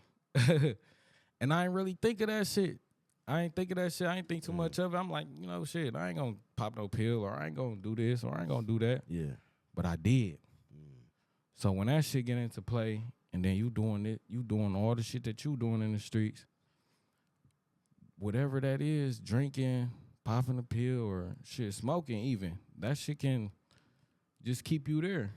When you do that shit, all you do is think about it. Yeah. All you do is, you pop a pill, all you doing is, you ready for the street shit. So that shit get embedded in your life more and more and more. Now you got this routine going on of, oh shit, nigga, I get up every day, pop this pill, sip this drink at 7 a.m. I'm drunk as hell, waiting on the crackheads to come by to get my motherfucking cheese, That's crazy. That shit get it. I don't know if that shit influences it. That's why I be like, man, I don't know. That shit kind of made it hard. Like, just drinking, smoking. Made it hard to escape. Made it hard to escape. So you think, like, is the substances that come along with the street life what makes it the hardest to escape, you feel like? Hell yeah. Because people don't really understand unless you do it type shit. Because you can talk to people and need help from people, but they don't really understand unless they do the shit. So they really probably be down talking you, or motherfucker, you can stop, or this and that, or just change your ways and blah, blah, blah. But they don't understand because they don't know what it's like. They ain't never did the shit. Yeah. But just thinking about that shit, it'll just make, like, shit, once you take whatever you take or drink whatever you drink, if you in a bad environment, it's just gonna influence that shit. It's gonna turn you up and whatever you thinking. Yeah. And that shit, it prolongs your escape. I'm not gonna lie. It prolongs your escape. You could be like, shit, I'm just trying to get up out this shit, trying to do better for myself, da-da-da-da. You take that one sip, it prolongs your escape. Because now you thinking, okay, I'm trying to get up out this shit. Or your solutions is still being in this shit. You feel me? Yeah. And people don't understand that shit. Because you need to get money to get out, and then but your ways of getting money is doing in the street. this, Yeah, exactly. You know what I mean? So I feel you on that. And that's another thing too with a lot of that. Because I remember there was 2 times I came really, really close to sipping some lean. Right. One time I was in high school, and I swear to God, Drake, everyone was rapping about the double cup, the dirty Sprite. You know what I'm saying? I remember we all wanted to do lean, but we just couldn't fucking find it. So I never forget one day it was me and like 6 of my niggas, dog. What did we do? We got the strongest NyQuil we could find. You know what I mean? I did that shit before. Got the Sprite, the Jolly. We did the whole shit with the NyQuil. Got a lit ass tummy ache. You know what I'm saying? Shit. Drinking that shit. You know what I mean? I was like, nah, the close. And then I finally found some nigga in high school that actually was selling the real shit. And I was about to buy from him too. And then I went to go look the shit up. I don't know what made me look it up. You know, like look up like what it was for real. Right. And I don't know. I just came across some video that told me it was like heroin. Like Liquid different heroin. Liquid heroin. Hell yeah. You know what I mean? And I was like, I was always afraid of heroin. See, that was never in none of the songs. Because when you hear heroin, you hear needle. Yeah. Heroin. I ain't about to do heroin. I was like, nah.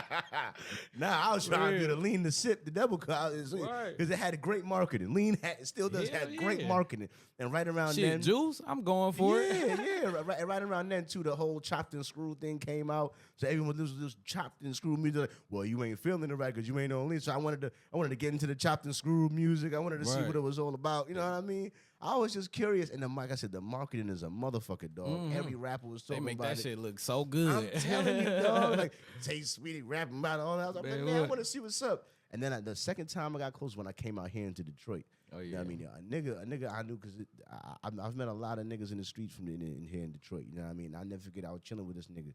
You know what I mean? And he's cool as fuck too. But yeah, he was selling it. He tried to sell it to me too. The only reason why I was so tempted to buy it is because he had the prescription bottle. I could see the shit with the name on it, with the shit. I knew, because part of me was also worried about, it could be cut with it. But when you see the prescription, he had the bottle right there.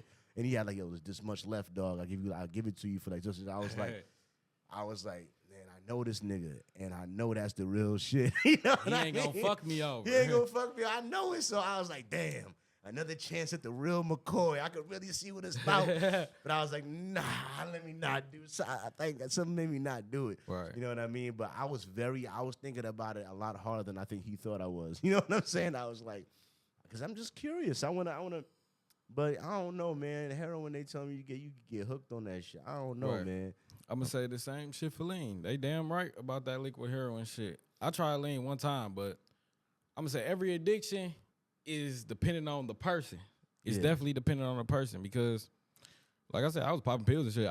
I never considered myself addicted because I never took it like every fucking day. Yeah. I took it like, oh, shit. This money coming in, Yeah. I need this energy today. You feel me? Yeah. So that's how I took I done the did shit. a couple Addies. I ain't gonna lie to you. Addies, as a nigga that like to stay up and productive, Yeah, Addies appeal to me. you get your shit done. Your energy, like the energy, once again, this is crazy, but like, all right, so the first 4 times I did Addy was I bought pills from this dude I knew in Detroit here, right? And then I got a little scared about buying pills in the street because I was like, you never know what they could be cut or whatever. But America's so money hungry, bro. So they just want your ass to come back. So I found a business called Done, whatever. Y'all find this, whatever. So the same way you can get a prescription for Blue Chew or whatever, fuck. There's a online teller thing, like a service. You go on there, and they'll ask you. I remember I was interviewing with the doctor on Zoom, and she was like, "Well, there's a lot of overlapping symptoms between bipolar and ADHD." And I was thinking to myself, well, I gotta play just the right amount of crazy. I was like, I gotta act a little crazy, but not too crazy. I'm my bipolar good. long story short, I got her to diagnose me with ADHD. You know what I mean? And then boom, had the subscription for the service. So I was getting the prescription straight from I was getting the Addy straight from the people. Right. They gave me the long release ones at first, like for a whole month. And I took it for a whole month. And I ain't gonna lie, I had great energy, all right? But something about Addies made my breath stink. Every time I took them, it made my breath stink in a weird way. You know what I mean? And also the energy, I never felt energy like that ever in my life. Right. It's like it came from a weird place. I was just up. I couldn't even describe it. I was just up. I don't even know. It's crazy. See, I never took an Addy, but it sounds very similar to beans. We call them beans in the city. You know what that is? Nah. That's ecstasy. Ecstasy? Yeah. I've always wanted to try We call ecstasy. them beans, jiggers, you feel me? Shit like that. But I've always wanted to try ecstasy. taking that shit just... Of course I wanted to fuck off ecstasy. That's why, of course. See, when I started taking it, it was a money getting drug to me. I'm like, shit, I'm going to stay up all night and get this motherfucking money. I used to work out. I worked out 7 hours consecutive one time, hitting dumbbells, all type of shit. Wow. Push-ups in between. I'm smoking and drinking all at the same time. And I worked out for 7 hours. I probably hit 1,000 push-ups in that night. Shit, probably like fucking 1,000 curls in that night. All type of shit. That's crazy. Got a dog-ass workout in, but it was mostly just to get money. Yeah. And it sounded just like the same shit. Yeah. I just did that shit. That shit have had you just up like you don't know where the fuck you got this shit from. You just want to take care of business today. Yeah, that energy was different, though. And I was very productive that month when I was on it. But I felt wrong because I'm like, I don't want to. Part of what I do, I always fucking work too much to fund everything. Is just like, I want to show people that hard work still works. You know what I'm saying? Because I feel like everyone that comes up always, I had to sell drugs to come up. I had to do this to come up. I had to scam to come up. You know what I mean? It's just like, does just working hard not work anymore? You know what I mean? It's how it makes me feel. You know what I'm saying? So I'm trying to do it as clean as I can so I could be like, listen, I got hit just off hard work, all right? I ain't had no money dumped on me. Pops, moms, they give me all of that shit. No exploit, nothing. Extra lick, nothing. I was just working like a Jamaican. Like I was working like a motherfucker. You know what I mean? So, And that I can honestly say that touched back on the conversation we just had. A lot of people they see the reward. They don't see the risk and the patience a motherfucker put into it. They just see, he got this Lamborghini. Yeah. Fast route. Yeah. You feel me? Yeah. No lie. Fast route. Yeah. Nigga, whatever get it. Oh, we scamming in the city. Oh, we selling weed in the city. We selling this, and that. That's another thing that fucks us up. Is everybody wanted that shit quick. And the streets in streets in Detroit is no joke. To the point where there's a few items I refuse to buy that probably honestly. Like, for example, I'm never going to buy a Scat Back or a Hellcat. Never going to do it. Because, that's a waste of time. You just giving it away. You buying it. You just buying it to give it away. They gonna come for it. They're coming for your shit, bro. He up to no good because they just made it too well known. They coming for your fucking shit. I can say that shit. In the city, I got to move out the city because I'm a real city nigga. I want one. Yeah, I'm telling you, bro. So shit, I got to move out the city before I drive. The other thing is this in Detroit. And I seen some, I know a couple niggas, listen, I ain't buying none yet. And when I do, if I do, I'm going to probably one day. But I think I know what you're saying. If you wear the buffs in the wrong spot, in Detroit, they on you. Listen, watch out for them young niggas. I'm telling you, bro. The Hellcat watch out for them young and the niggas. Buffs, nothing will get you robbed quick, in my opinion, in Detroit than you wearing some nice-ass Buffs or you in a Hellcat or some shit. Niggas is coming for your shit, man. Damn right. They fucking coming. The third thing is flexing too much. Yeah. They see that you got that shit in your pocket. Mm-hmm. Oh, yeah. Let's wait till he get a little loose in the club. He'll be out at around 2-3. And they just waiting on your ass. They're waiting on your ass, for real. But Buffs, I knew you was gonna say it. Shit, I'm about to drop me. I'm about to drop me some Buffs like Christmas. I'm telling you, dog. I got a dude, an older dude I know that got them shits. He said, I only wear them sometimes with certain bars, certain times. Man. You know what I'm saying? But he always ready for some shit low key. You know what I'm saying? So he probably got a story of a nigga looking at him for too long. Yeah, though. I'm telling you, man. You wear them Buffs in the wrong spot. You know what I mean? I feel like you easier to get away with a plain Jane Rolex than a Buff, bro. You know, your plain Jane Roller, you might be able to get away with. You wear them Buffs, niggas gonna know you got on them shits. Nigga. No lie. Come on. No man. fucking lie. They're not to be fucked. Me and my homie, we last year, See, I had the Buffies last year. I just got rid of them because I had to get back on my feet. But I had the black sticks. He had the white marble sticks. We was cold as hell.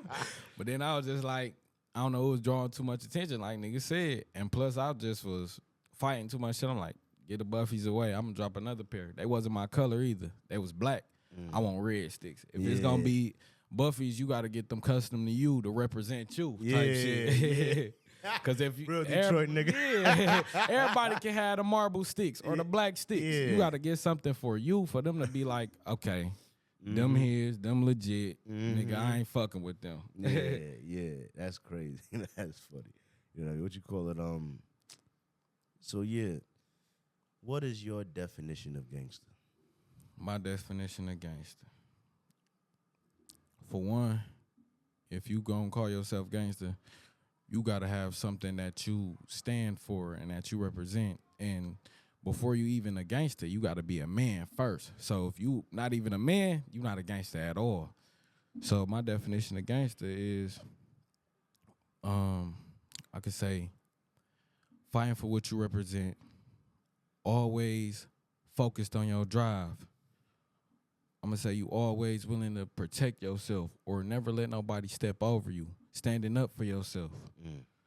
I say your goal, if you can't be a gangster without a goal, because why is you in the streets? You feel me? You just in the streets to play around, that's gonna get you killed. So you gotta be a gangster, you gotta have a goal or a reason to even be there, because that karma shit is real. And if you want to wake up and rob niggas because that's what they rapping about or that's what your niggas doing and shit, that's when karma gonna get your ass, because you want to just do shit for no reason. You don't really need this. You well taken care of and shit. Your mama got you. You feel me?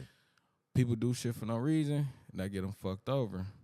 All the real gangsters is doing well, and they probably smart. They learn some shit, you feel me, from their past life. Being gangster is just, I don't know. I can't really give it a word, but it's a lot of explanation into it. And that's mostly got to do with standing up for yourself, standing up for what you want to do, fighting for what's right in your life, and being a man. Being a man is 50% of being a gangster. Because if you're not a man, it's a lot of shit wrong with you, for real. For real. A lot of shit wrong with you. A lot of shit men go through, women don't go through. Like, as far as mental problems, we probably got the most mental issues, or we probably just got the most problems in general type shit, not being expressive and shit like that. I done been through shit like that. Being a gangster is just having something to stand for, having something to fight for, standing up for yourself, representing who you are, and shit. I respect that. I respect that. Nah, that's good. I respect the fuck out of that. That's a solid ass answer. You know what I'm saying? Because, yeah, man, I definitely agree with that. Like me, I always say, and I don't know, it seems like it's controversial to a degree, but I always feel like one of the biggest gangsters that I respect personally is Martin Luther King. I know it sounds crazy, you know what I mean? But, you know, if you talk about a nigga doing what he believes he's supposed to be doing under the constant threat of death, you know what I mean? Almost every speech that homie ever gave, he received letters before he went there. Like, listen, you come here and we're gonna find your ass. All right, we're gonna take you out. And he still went to that town to do the speech, and he still did that. He still was moving around with the evilest forces against him. You know what I mean? He's still standing on business, regardless of what the fuck is going on. You know what I'm saying? Honestly, I never took Martin Luther King into like consideration until you just said that. You damn right. He is a motherfucking gangster. Cause he like, man, them niggas say they gonna kill me. Let me go tell them what the fuck I said. What the fuck I mean for real. Yeah, for real. You feel me? That was gangster. He stood on what he was about type shit. He really fought for his people. No matter if a nigga said they was gonna kill him or not, he stood on that shit. That's why sometimes I fear death, because I know I can be too real in a situation to where it might hurt a nigga pride to want to do something to me. I done been shot before, and that's the same exact reason I got shot. Really? Yeah. That's crazy. I got shot last October, and I went to work the next day, and nobody really knew shit about it. Tell me the story, man. Man. You can't just say that like it ain't. I'm tired of these hood niggas. Like, yeah. Right. No, I mean, I stubbed my toe. I kept walking. Like, nah, nigga. Right. So, long story short, I got shot because somebody who just, I'm gonna say they wasn't a gangster. They wasn't a man. They felt hurt by the shit that I told them. It was I was just being honest with them. Like, no, you acting like a bitch right now. Yeah. And that shit hurt niggas' pride. A lot of people can't take criticism well, or a lot of people can't handle that shit the right way. Yeah. But I really told them straight up, like, you know, you kind of acting like a bitch because you listening to this motherfucker and you a man yourself. You can represent your own shit and what the fuck you want to do. But you want to listen to this motherfucker because you think, listen to this motherfucker, he got a name and shit. Yeah. And sadly, niggas is dead. But I ain't had nothing to do with me. You feel me? Yeah. But for the most part, I just drifted away from him. Because, yeah, that shit happened, whatever, whoop. I just knew once I said that shit and something happened to me, I'm like, oh, you not a man. Because you couldn't take that straight to the face. Yeah. And he couldn't even say shit to me afterwards. He couldn't even respond to me. Like, I'm talking to him, and he wasn't giving me no words. And I'm talking to him like, nigga, you not on no pill. You not high, nothing. You feel me? Yeah. I'm talking to you like, nigga, because I want to hear what you got to say. Exactly. But you just following another order because you think this going to make you better. That type of shit, that fuck with people's pride. So being real can also get you hurt. You just got to know how to, that's what got me good with the words. You feel me? You got to word shit a certain way to not fuck people over too hard or to make people be better. But just the shit I said to him, I was already off a lot of shit. I'm drunk as hell. I'm like, nigga, you a bitch. That was probably hard to take. That was probably a little hard. That's crazy. I'm like, bro, you a bitch. Because you listening to another grown-ass man that's the same age as you, and he not paying you shit. Nigga, you broke as fuck. You just listening to him because he got a name, and you want him to give you a name as well. Yeah. It was shit like that. So after that situation, overall, shit, I just was the better. Where? Yeah. Where on your body? I got shot. Like, my tailbone got grazed. That was the most fatal one. Doctor was like, nigga, you lucky than a motherfucker. Yeah. Because, nigga, your tailbone got grazed. That could have been fatal. That could have been. Yeah, it could have been. Or you not walking, nigga. Hell yeah. I got shot in the back of my leg, and I got shot through the ass cheek. Damn. You know, I got to end it with the comedic relief. Yeah. I did get shot with the ass cheek. On some 3 strike shit. Right? Don't lie. Shot straight through. They went in and out. You feel me? And shot in the leg. That motherfucker ain't come out till like 3 months later. Damn. I ain't never even tell nobody when it came out because it was like, I didn't even know it was in there. After like 3 months, that shit just bubbled up. And I felt something hard. I'm like, bro, it's a rock in my ass. Oh, my And then God. it just popped. And it was like red, grayish, some nasty shit, no lie. And I was just holding it. It was a little bullet fragment. That's crazy. Your body just pushed that shit out. Hell yeah. Damn. It happened like January, February, but I got shot October last year. I'm glad you're still here, brother. Appreciate it, I'm man. very glad you're still here. Appreciate it. And nobody knew because shit, it's not for everybody to know type shit. And a lot of people not meant to know that shit. Yeah. I can talk about it now because, like I said, a lot of shit died down. Healed up and you Gucci. I'm you away ain't from, still, Yeah, I'm away from a lot of shit now. That's crazy, man. That's crazy. But at least you that learning that, because I got another friend that was on here that was, he was shot at a dice game. He loves to gamble. He was shot at a dice game on the street, like a street dice game. Right.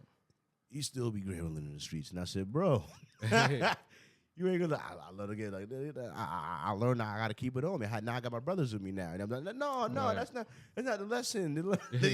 I gotta up the security. Like, to stop the dice games in the street right now. A lot of people don't know that. This is a funny ass story. This right here, I got shot right here when I had my cousin had shot me on accident, but it was like a little ass punk ass gun type shit. Ain't no punk ass gun. But it just was right here and shit. I'm tired of these hood niggas. It was a punk ass gun.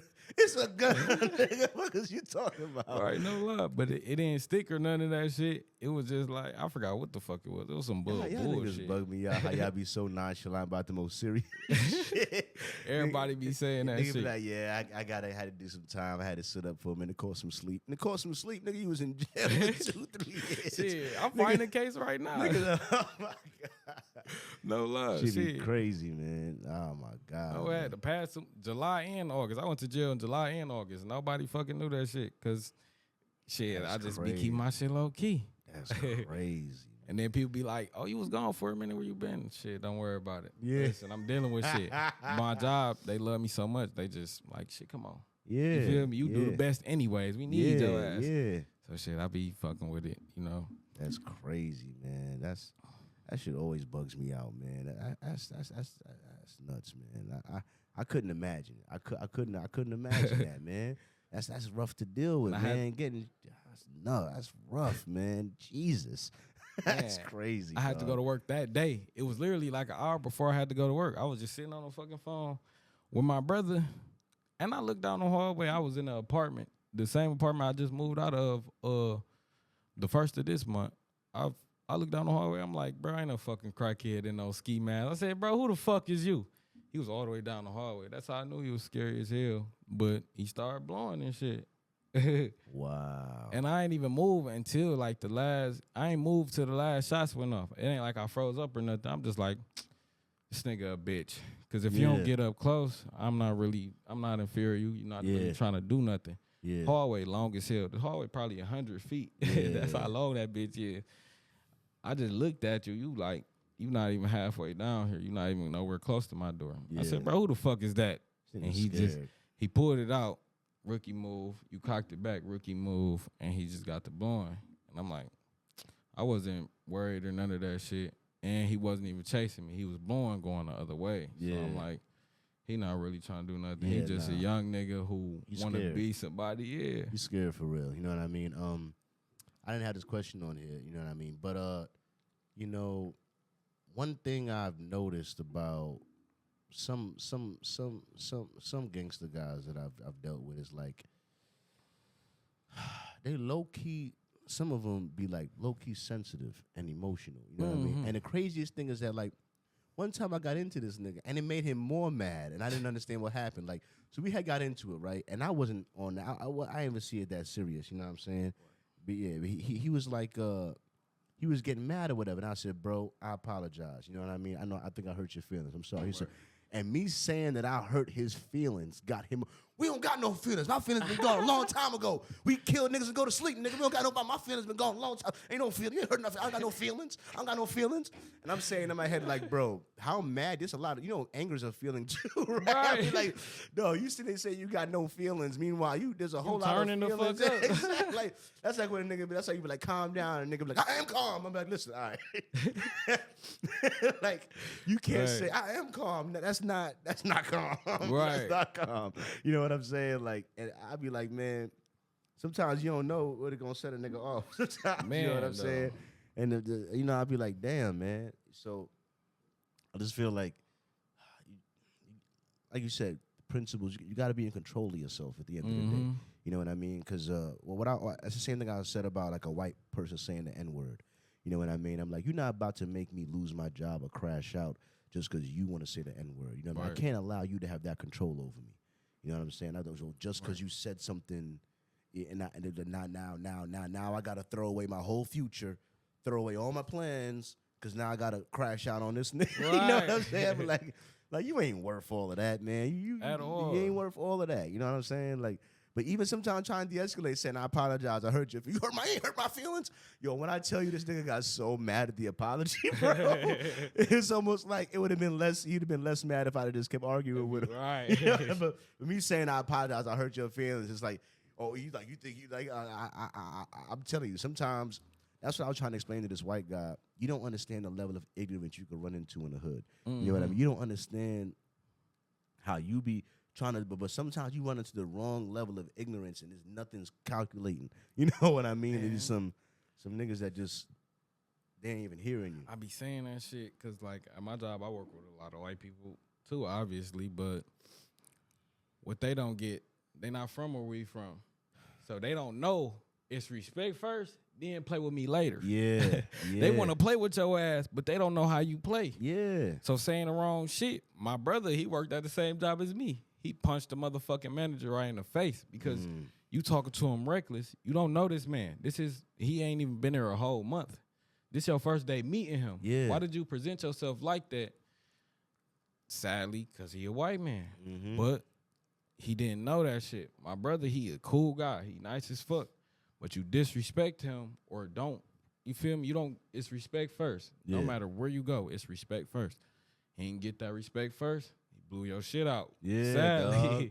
As some niggas, you know what I'm saying? But it's not every. I met 3 people that's 19, 20, white, and never been in a fight in their life.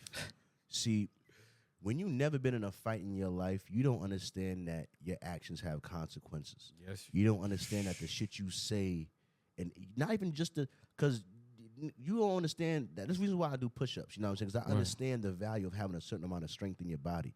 You know what I mean? Because it's not about you. It's about the environment. You know what I'm saying? Like, middle school taught me that shit. You know what I'm saying? When I was just a nice kid, not trying to get into no fights. Like, listen, this is Brooklyn, Bed-Stuy, one of the worst schools in here. They told you that shit, and you thought you was just a good kid. You could move here, do your thing. It's going to be good. Right. You wanted to play. No, nigga, the environment going to fuck with you, dog. Regardless of you not fucking with it, it's going to fuck with you. You could be happy as hell. Yeah. Somebody just interrupt your life. Like, yeah, nigga, just where on the fuck your is ass you from? for no reason. Just on your ass. I don't like your ass Yeah. because the way you dress. Yeah, for no reason People do type that shit. shit. You know what I'm saying? Like, and you, so you gotta say like you know how they say ignorance of the law is no excuse. Right. Well, ignorance of how the hood work ain't gonna help you from the hood not fucking with you. You know what I mean? You better learn how the hood work because you gonna learn if you don't know. You know what I'm saying? Definitely. And So- shit, if you have to learn, that shit ain't gonna be the best lesson no, for your you better hope you ass. survive that lesson. You better hope you survive that No lesson. lie, you better hope. Yeah, for real. Punch in the face, you got off easy, brother. You got off easy. Man, what? You know what I mean? I never got stabbed, but I had a nigga almost If stab you me. live unharmed, you got off easy. For real, dog. And he almost stabbed me, and I could tell it was off of peer pressure, because me and him got into it over nothing. I can't even fucking remember. But what happened was a bunch of niggas started surrounding. His niggas started surrounding him. Now it's me and him and a bunch of niggas around. You know what I mean? Right. And he had pulled a knife on me before like they came. Now he came around. Now he got a knife out. He almost felt like, I could tell he almost felt like he had to do something. You know what I mean? Because the nigga poked me with the knife. Like, when I say poked me, I mean he had the knife and he poked me with it. Right. And he just didn't puncture me, luckily, but like he poked me with the shit. This nigga poking me with a knife. Right. This nigga now I'm sitting there like, dog, and I'm like across the street from my crib. Dog. Right. I'm just like this I'm nigga just like, tripping. Jesus. I'm like, at the same time, I'm not about to rush this nigga with a knife Right. when he like already like on. I'm just like, dog. But I'm just glad I made it out of there. But at the same Right. time, it's like peer pressure's a motherfucker. Can make a nigga, you don't even want to do the shit, but now you feel like he got to do some shit. You know Right. what I'm saying? So the hood is just a crazy place. Bro. It The hood is. is just a crazy place.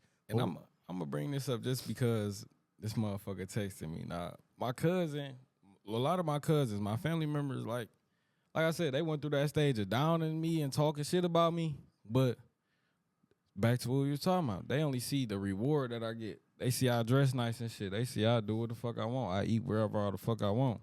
My cousin been texting me for a minute just because he want to fucking hang out. yeah. He want to do shit that I'm doing. He want to look like me. A lot of people, I influence and motivate a lot of people. That's my role to my brothers. That's just my role in life, for real. Yeah. Is every time I'm in someone's life, I find a purpose. I assign a purpose to myself being in their life. Because I really don't like doing shit that don't mean nothing, you know? So I always assign a purpose to what I'm in this person's life for type shit. That's why a lot of ladies fuck love with me, that. for real. I fuck with So my cousin, he keep trying to hang out with me. You don't want to fucking hang out with me because you not from where I'm from. You ain't do the shit that I do. Yeah. You not fighting no cases right now. You Yeah. never had a gun before. You Yeah. never made this type of money, or Yeah. you never did shit by yourself Yeah. to even hang out with me type shit. Niggas just, they see the reward.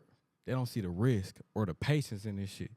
They just want this shit fast. Yeah. And a lot of times, not even just want that shit fast. A lot of people just want to be known for, oh, I did this, this, and that to that nigga.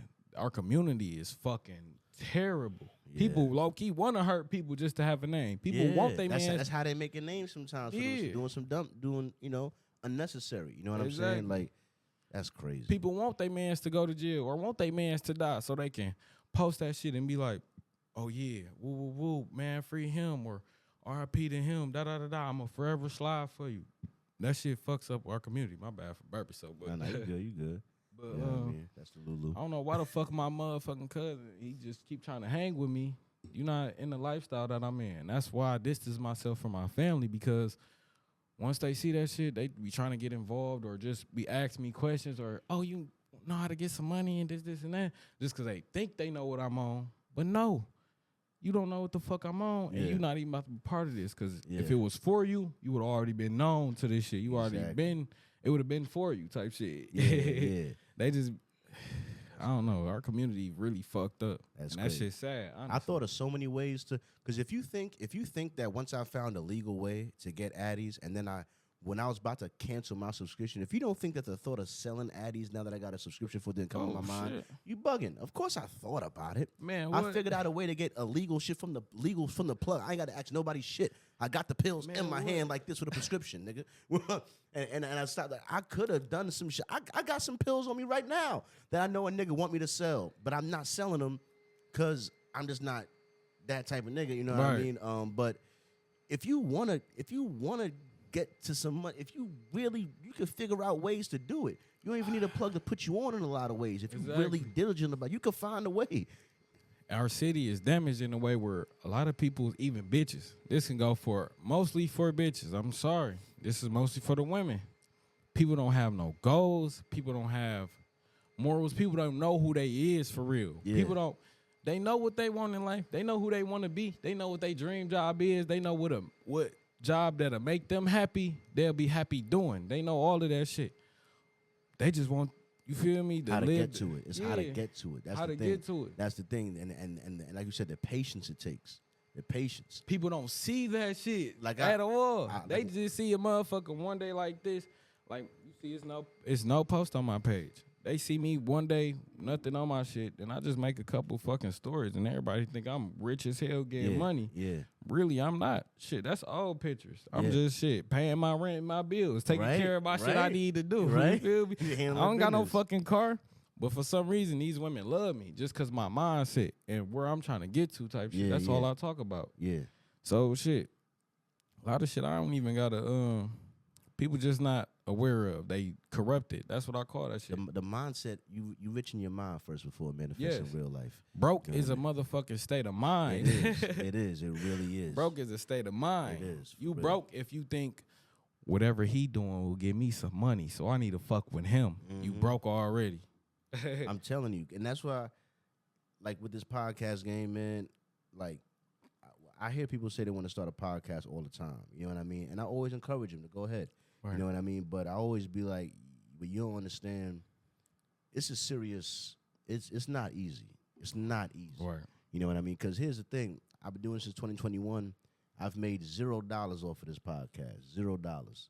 You know what I'm saying? And it's cost a lot of money. Right. Like just this membership in this building is $225 a month. I've been paying this since December. Right. And even before that, buying this laptop, buying this, buying that, buying each one of these mics, the mic on, every piece of this shit, the light, everything I bought. All of this shit. No money. And this year, I show it to you right here. 615,000 views this year across the platforms. Hell yeah. So over 500,000 views just this year. January 1st to September, something where we at right now. Over 500,000 views just this year. You know what I'm saying? But no bread. No bread. And then y'all don't know what that takes to like your emotions to a degree. Exactly. You know what I'm saying? It's like y'all don't see why. Yeah. Y'all don't know what you put all this money into it, all this effort into it. You edit your clips up, shit looking professional. Exactly. You shit dropping like every day. You know what I mean? No cheese. Y'all would quit. Y'all would quit. For real. Y'all be like, nigga, this is costing me hundreds of dollars a day, a week. I was scamming, bro. I lost probably thousands before I made $1. Yeah. No lie, I lost thousands before I made $1, man. No head. That shit hurt me to the core. Yeah. Especially, I'm putting my mans in them on. I'm like, listen, y'all, we put this money here. Yeah. We gonna get like 1,000 back. We can all split that shit. Yeah. Re-whoop again. Shit like that. I definitely lost more money before I ever made a fucking $1 in the streets. I'm not even gonna lie. And just motherfuckers don't understand that shit. They just see the reward. They want to get to that shit the quickest way possible. They see a nigga with a Lambo.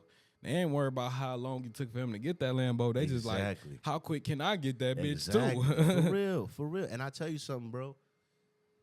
It wasn't until like 3 months ago when I actually figured out how to get on the dark web for real. Oh, shit. And let me tell you, when I ain't gonna say too much, but when I got on there, I realized how much shit was just for sale if you had the money to put like information, certain shit. Like there's a lot of shit on there. You know what I mean? Now I was just like, I ain't fucking with it, but it really opened my mind to how much shit is there. You know what I mean? When I was on it, I was like, this shit is crazy, dog. This shit is so much. And I'd be like, this can't be real. This can't be you buy. But I know niggas that done did the shit. You know what I mean? You buy this profile, get this thing. You got to do this. You gonna get this much information. You got to like it's crazy.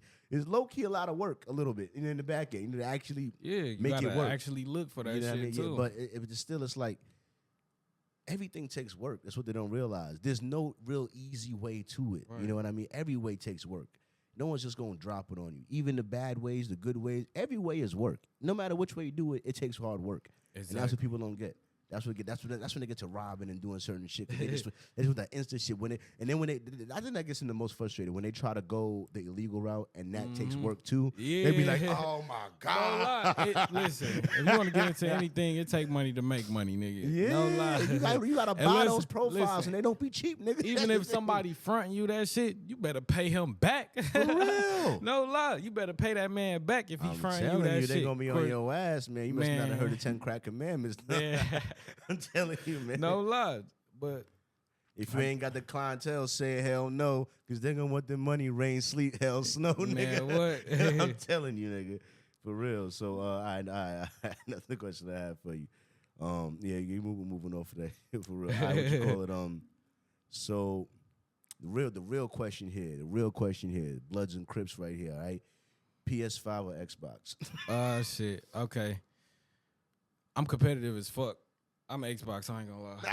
My nigga, Xbox. Xbox for sure. We out here. As far as competitiveness and just doing shit, Xbox got the best skill gap. I can get on my man's PS5, I'll kill niggas all fucking day. Easily. Man. If I get on Xbox, I'm having a hard fucking time. I only play in competitive, like Call of Duty, Street Fighter, Mortal Kombat, Tekken. Yeah. All the top competitive games right now.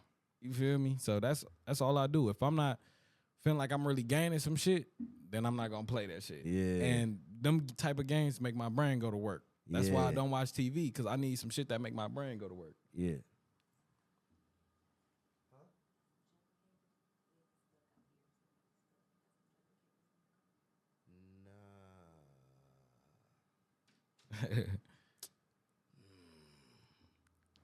I don't got jumper cables, but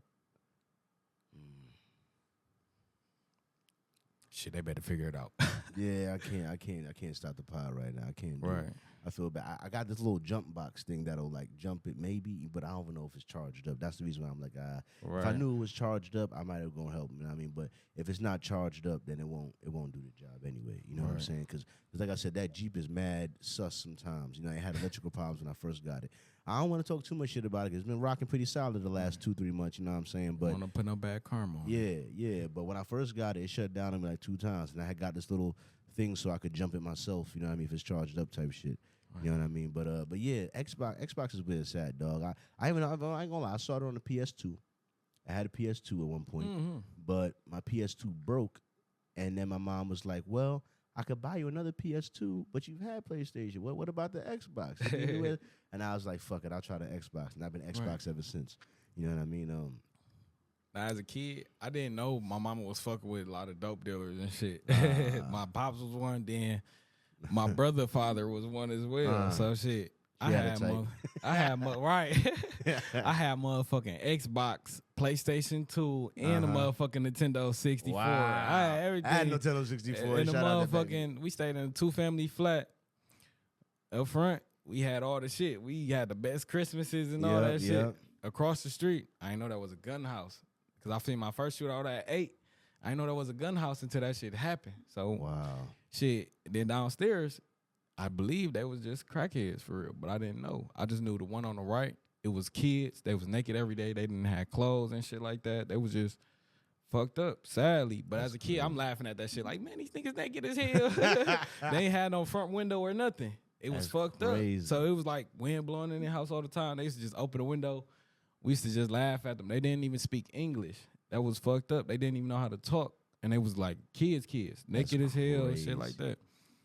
But yeah, shit, just That's crazy. That's crazy. A lot of shit. Team Xbox. You know what I'm saying? I always say that the generations kind of flip flop. Like, I feel like PS2 won that generation, but I also feel like right after that generation was the Xbox 360. Xbox 360 won that generation. Oh, yeah. They won that shit. I ain't gonna Xbox fucking lie. 360 when they came over with Halo and all of that shit. That was The popular. profile pictures. Yeah. But the old dashboard and everything. Old Xbox 360 was the shit, dog. You know what I mean? And don't talk about no red rings or nothing. I don't care about. I don't want to hear about it. Right. You know what I mean? No After that, I think it was the PS4. Yeah. The PS4. You know what I mean? I think they was neck and neck around that was kind of neck and neck.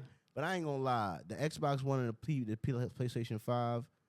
PlayStation killed us. Yeah, dog. It was the exclusives. Like, yeah. I almost bought a PlayStation just to play Spider-Man. Me too. Spider-Man, Just that's to play my shit. That was my bro. Back in the day, I used to play the Amazing Spider-Man 2 back all the time. So when they came out with that Spider-Man game, bro, I was like, this is my childhood right here, and I can't fucking do it. This is killing me. This some funny shit, right? That's what I always loved Spider-Man since I was a kid. That's what my brothers and them refer to me to. Yeah, that's Spider-Man. My mama, all of them, they know I'm Spider-Man for real. I work out and shit. That's what my physique build is gonna be. Yeah, Spider-Man type shit. That's funny as hell. And the Spider-Man shit really came from me just leaving out. And you know, Aunt May be like, bring some eggs back. Bring this back. And I never bring that shit back. And mama would be like, you ain't get it, did you? Hell no. Oh, my God. Sadly. But yeah, the Spider-Man shit, I love Spider-Man. I used to kid. love Spider-Man. I almost bought it just for that. Just for that game. And God of War was let me buy it too. God of War was looking that was different. fucking crazy. That shit was looking like nuts, bro. Man. I wanted God of War so bad. So bad. And I ain't never even played. No, I ain't gonna say that. My cousin, I played it back in the day, the old one when it was like different. on PS3. Yeah. Hell I think I used to have a PSP for niggas that remember what that is. Oh, yeah. I used to have a PSP back in the day before I think I gave it away. You ever heard of PS Go? Nah, PS Go was a thing. PS Go? No, it was old. It was around the same time as the PSP. I'm gonna show you that shit. Nah, PS Go, I never heard of that. I had a PS Go, and that shit had better games than the PSP. Man, the PSP was popping at one point, man. I remember bitches had. That was back when I couldn't figure out how to do illegal music. Everyone had illegal music on their PSPs. They was dropping mad. That was back in the LimeWire days. I don't know how they was doing it. You know what I'm saying? They was just burning all the shit. That was before the streaming shit. They was just stealing the music offline. I don't know how they did it. Look, you ain't seen this bitch. If you ain't know the PS Go, you ain't never seen this before. Nah, I ain't never seen that. That bitch like the That shit BlackBerry. look, that shit look like the old sidekicks back. That shit look dope. No lie, that was the one That shit I was had. probably hitting. That shit was the best one for real. I ain't even had the PSP was cool with the buttons on the side, but you got that bitch flip up. Yeah, that shit's sweet. That shit's sweet. I had the PS Go. I ain't had a P. But the Go to me was just underrated. You see, you ain't even know about it. Nah. I had the little disc in the back, put a little disc there. You know what I mean? PS Go, all that shit was digital. And the shit that wasn't digital, it was like a little ass chip, like a DS. Wow. So that's how I used to play that shit. That shit was lit. That shit, I remember my little shit was lit when I was playing basketball on that shit. You know what I mean? I used to love that shit, low key. That was before that. My only handhelds was the Game Boy Advance. You know, before that. No lie. You know what I mean? I fuck with the Pokemon off the Game Boy Advance. Yep. Those when I played. I ain't gonna lie. I played Pokemon Go for like a little bit. I ain't gonna lie. Me know what too. I mean? I stopped playing though one time because I used to be a dog walker, so I used to be killing that shit with the walking around with the shit. Yeah. I used to kill that shit. But one night, it was like 8 o'clock, 9 o'clock at night, and they used to have like it was called like gym arenas kind of in certain spots. And there was this park right by my grandmother's house that was like a big gym arena. So I went over there one time with a Pokemon Go type shit, and I was fighting some nigga in the park, Right. and I won, right? So, but mind you, it's just a park, right? But the nigga's there somewhere, but it's just a park, whatever. So I win, and this nigga, I remember I was like young, and this nigga was a grown ass man.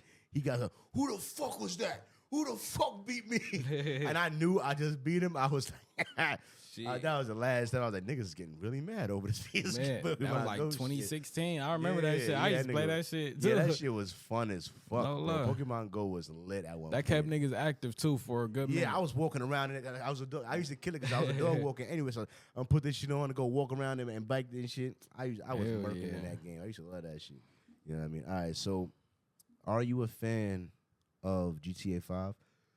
Yeah, hell yeah. I'm a fan of GTA 5. To me, I think I just stopped fucking with GTA early because I think a lot of shit, when you get in the real street shit, that shit, you gonna cut a lot of shit off. Be like, man, that shit fake, made up shit. Yeah. So that's what made me step away from GTA. But I still played it and shit. It was still fun here and there. I can't wait till GTA 6 come and out.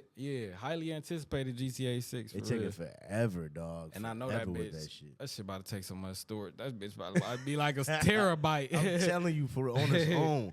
On his own. I'm waiting forever for that bitch to come out, man. That's really pissing me off, low key. You know what I mean? No lie, GTA 5 came out 2013. It'll been 10, 11 years. Yeah. Definitely came out about 2013. Oh, shit. What happened? But all right, look, I'm going to take a short bathroom break. You know what I'm saying? Gotcha. And I'm going to be right back. I'm going to edit it out. You know what I'm saying? I'll be back on the pod. Coming back. I think I'm going to take one too, no lie. This shit like better than I expected, no lie.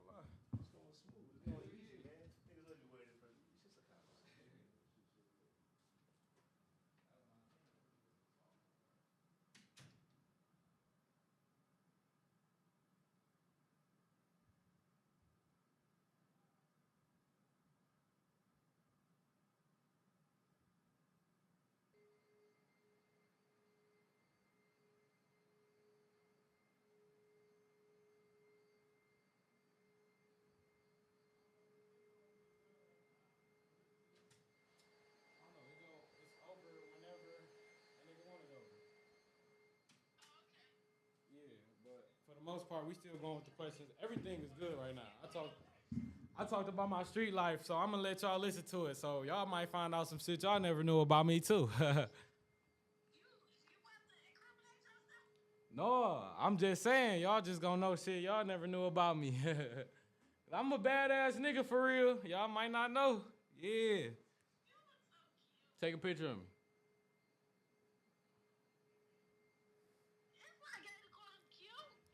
Oh shit, my phone came. Yes, you can.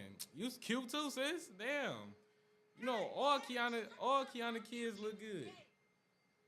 All Kiana kids look good. I talked to y'all too. I talked about y'all too.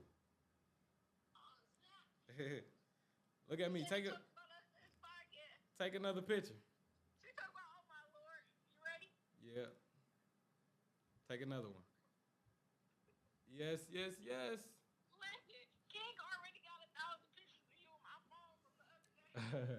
I probably was ugly in those. I look good now. Where Kiej at? Tell Kiej come in the camera so I can get a picture of all of us. I'm gonna put it on my story.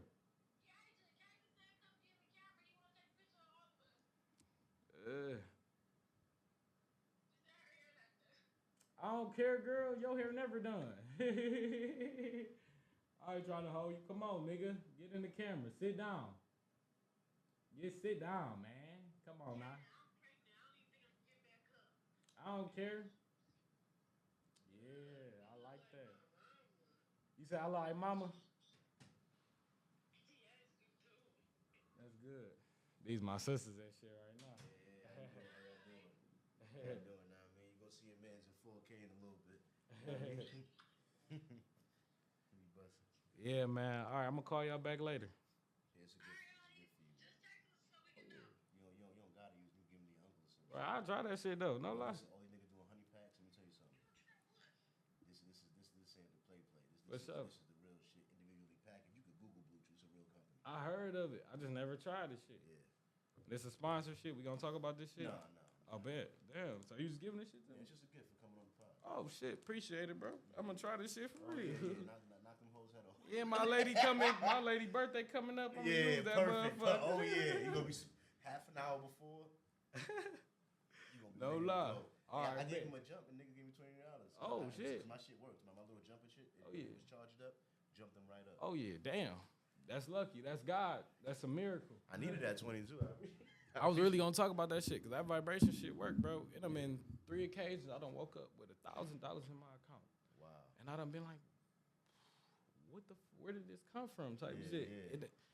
I ain't never even questioned it. I never spoke about it. I just was blessed, thanking God for that Yeah. shit. No lie, because that shit's a miracle. And like even if you check my bank account, you will see it. Like the name of where it came from is even kind of strange. So you be like, God. You know, For real. it's God.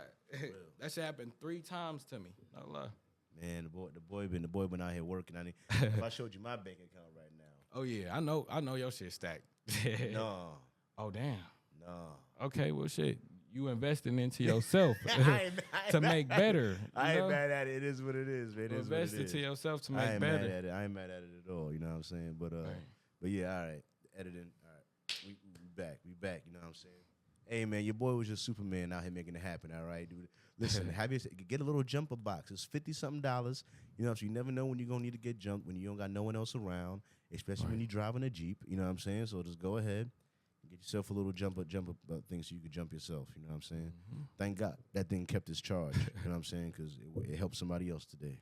Me having my problems help somebody else out made me happy. You know what I mean? Let me get it back on track. You was God blessing today. Yeah, help somebody out. That was great. You know what I mean? But yeah, what you call it? So scroll down. So I was supposed to have some headlines from Charles, but let me try something real quick. I never normally do this on the pod, but I'm gonna give it a go. Oi man, Charles here with the news and the headlines to keep you lot informed of what's going on here, bruv. But you know what? I never actually went and got any headlines. Here's what I got for you people, eh? I'm gonna actually try to use ChatGPT to give a few headlines. So ChatGPT, do me a favor, man. Tell me the top 5 headlines that's happening around the world.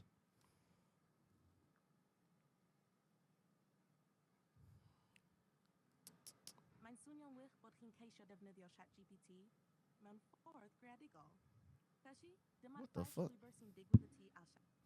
Oi, man, do me a favor and talk in English. I don't know what is wrong with you while you're talking in a different language. But I'm having issues right now. Could not understand what you said. give me the top 5 headlines from around the world.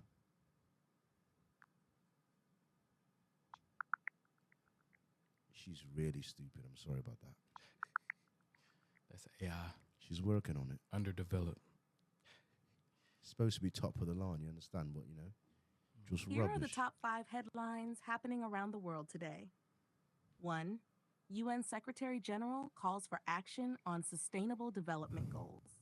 Antonio Guterres urged world leaders to take decisive steps in financing, climate action, and peace to ensure the world stays on track to meet the 2030 Sustainable Development Goals at the UN General Assembly.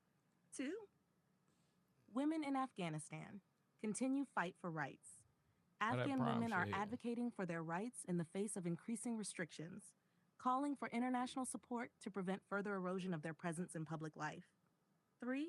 Somalia faces worsening humanitarian crisis. Violence, displacement, and hunger in Somalia continue to escalate, creating a severe humanitarian crisis.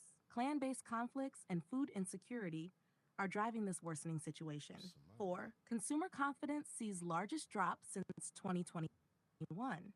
In the United States, consumer confidence dropped sharply in September, reaching its lowest point since 2021, driven by concerns over labor market conditions and future business prospects.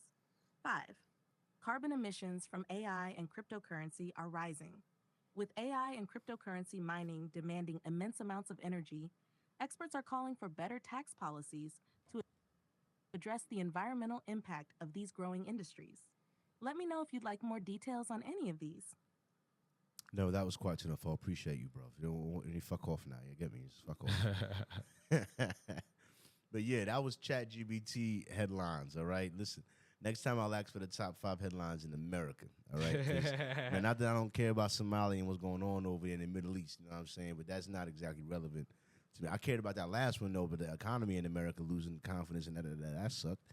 You know what I'm saying? But this is the brand building segment where I normally talk about my number, but I just pulled it up, whatever. I'm at like 615,000 views for the year, whatever. You know what I'm saying? I'm very short of my goal of 1 million views this year. You know what I mean? But I'm still keep pushing. You know what I'm saying? I'm still building my 100-day campaign. You know what I mean? I'm getting my clips together for that. I got my camera that's due for the brand building segment. It's gonna take me another month, but then I'm gonna get the backdrops for the photo shoots. You know what I'm saying? So I could start building my portfolio and building up with that. You know what I mean? So just stay tuned. Progress over perfection. Slow motion better than no motion. You know what I'm saying? And I'm gonna keep it pushing. You know what I'm saying, dog? But yeah, shout out to perseverance and making it happen. Is there anybody with like a business or a brand or anybody in general you'd like to shout out right now for the moment? Oh shit, Splendid Botanicals, man. My boy Tyree, he really been going crazy with that shit, and I only had my dreads for 2 fucking years. My shit started like this fucking small, like not even jumping off my head or nothing, and I've been using that shit. You see my shit now. Yeah. Take my headphones off real quick. Yeah. And this is without a retwist. 2 years? Hell yeah, 2 years. Without a retwist, I've been using it every day. I ain't gonna say every day. That's over exaggerated. Yeah. But for the most part, I've been using it faithfully. No lie. That's a lot of growth in 2 years, bro. No Because lie. I'm gonna tell you, I've been growing my shit since November 2020, and your shit long. Your shit long. Goddamn. Like my shit started, it was like literally this much. And I started from a high top. I cheated. I started from a high top fade, so I already had like 4 inches on. That's why my shit cut around the side. 'Cause I started from a high top fade, so. Yeah, you got me beat, cuz. You got me beat. What was the name of his shit again? Botanical what? Splendid Botanicals, man. He got the best herbs, oils, all type of shit that he just working on for real. I'm one of his brand ambassadors, so he take pictures. I do little commercials, promotions, and shit for him too. And it really works. He got real clients, people who it really works for, no lie.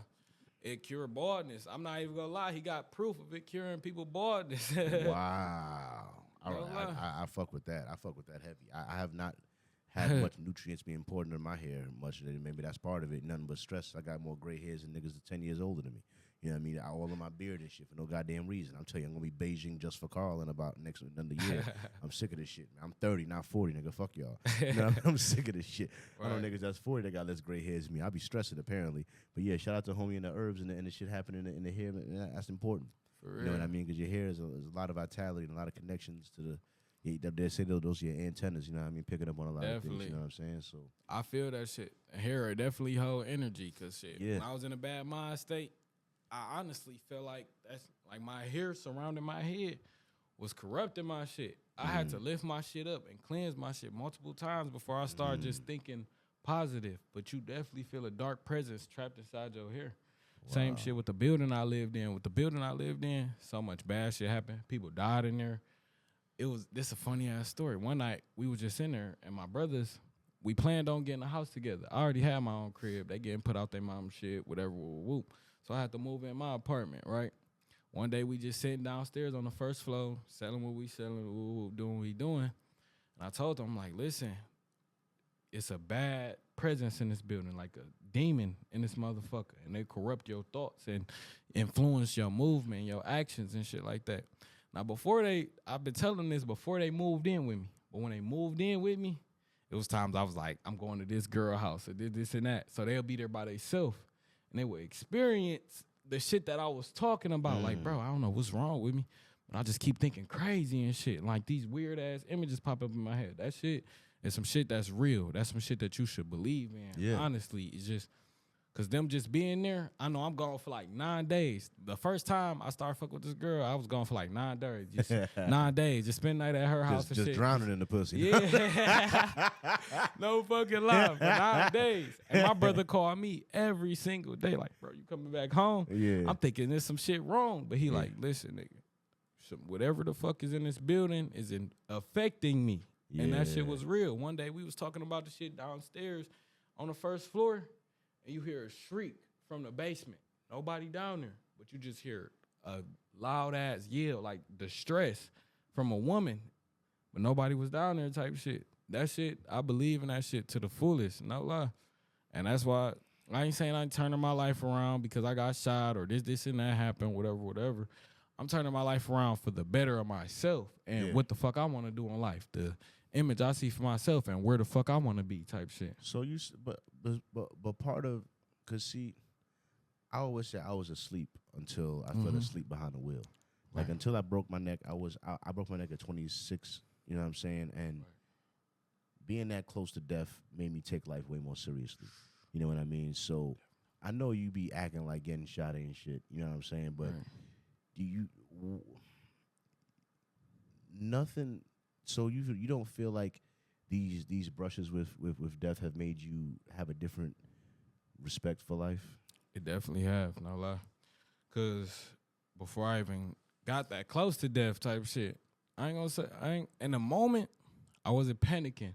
I feel like just me taking care of myself and doing so much shit for myself, I learned how to accept death at a young age because I knew that's all it was life and death type shit. My mind was real corrupted by my environment and the music I'm listening to and the shit that I was doing. So I can say that them near-death experience definitely made me gain a new perspective on life or just value life differently type shit.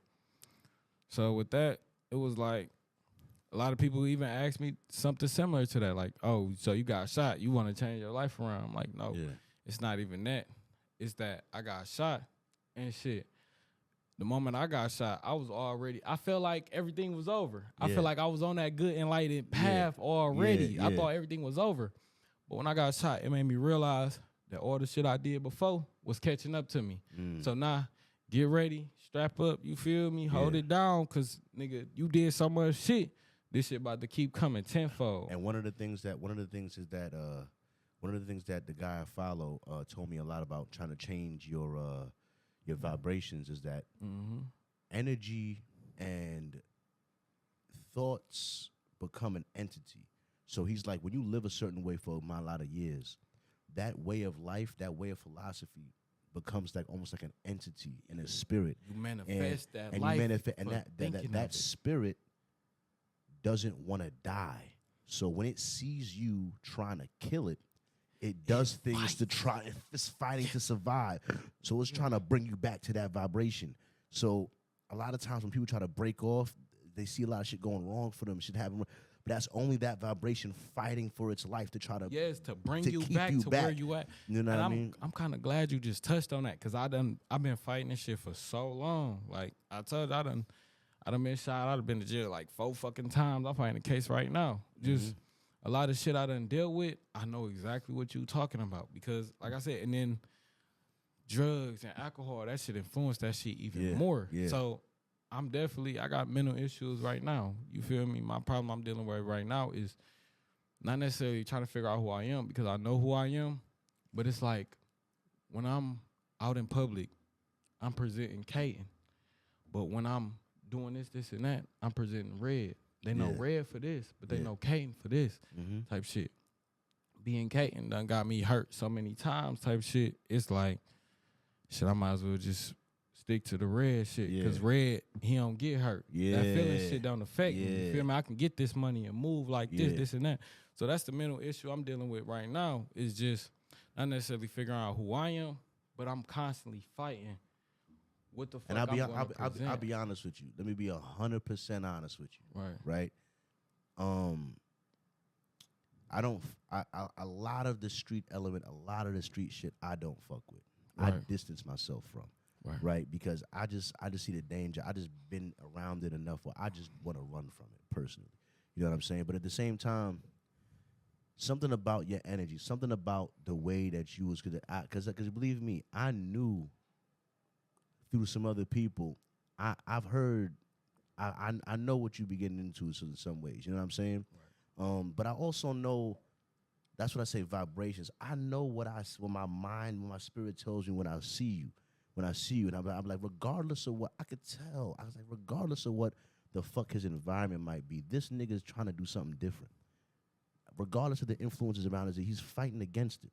You know what I mean? So, yeah, I'll be honest with you. There was some percentage of me that was like, yeah, this nigga gonna rob you today, dog.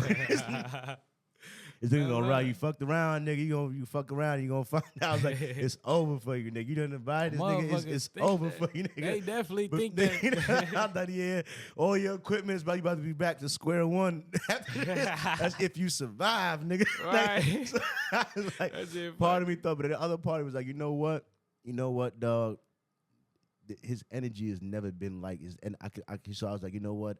I was talking to God about it. I was like, listen, I believe that he wants to do better for himself. I actually believe that, regardless of what people have to say. So I'm like, I'm willing to take the risk. I was like, fuck it, man. If it's gotta be this, it's gotta happen. But I'm not gonna not give a man a chance to present who he wants to be to the world for real, off of like the fear, off of like, because that's pussy to me.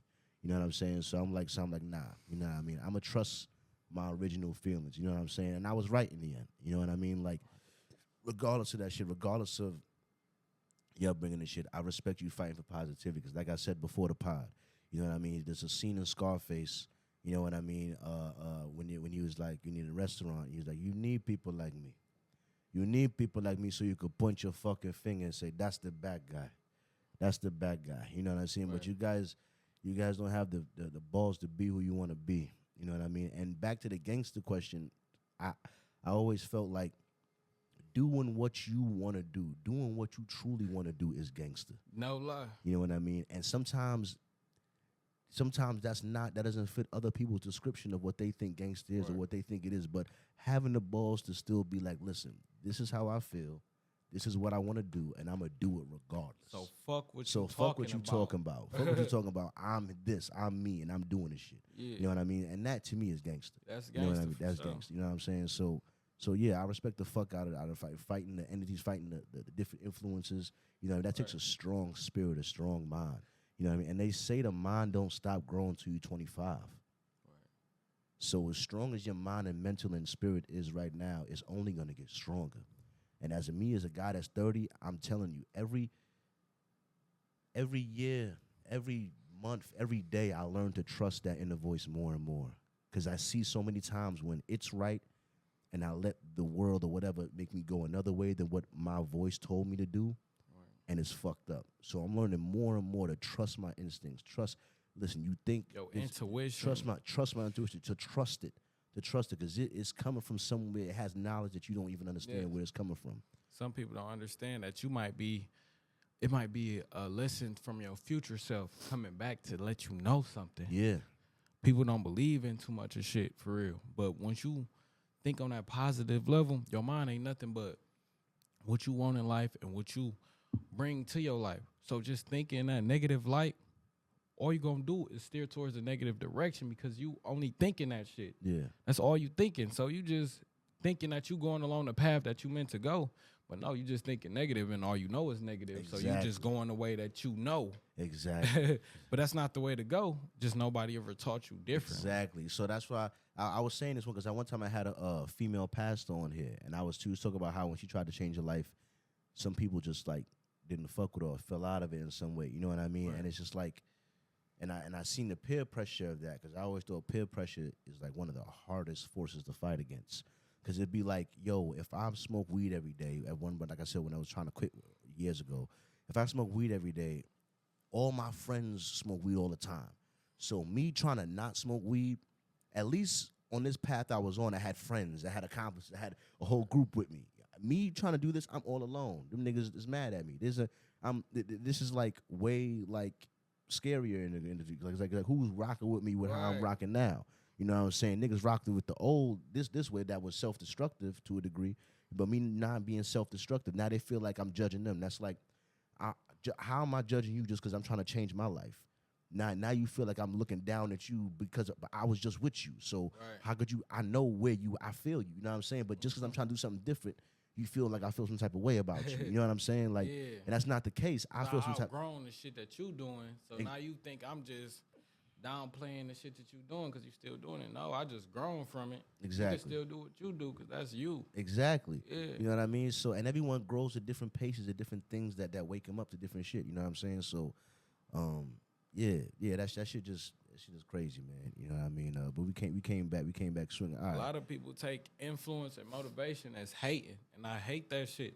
Because you think you telling a motherfucker what you doing, like, oh yeah, bro, I'm doing my research to get a better house or get a car or just stacking my money to do this. A lot of people just think you downplaying what they going through. They might be starving or they might be in need of some shit like that. Yeah. And they just take that as a hating ass form. Like, nigga, you know what I'm going through.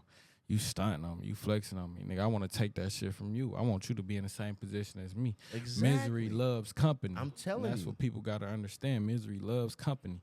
And it's sad. Like, I ain't gonna lie. As far as that saying, women take the most for that shit. Because it's us niggas. Niggas who broke. Niggas who ain't got this. Niggas who ain't got that. And niggas who broke. Let me show you something right now. Don't tell the people, but I'm gonna show it to you right now. I'm gonna show it to you right. And this is the main one that my big one come into. Right now. negative. You seen the negative. Right. You know what I'm saying?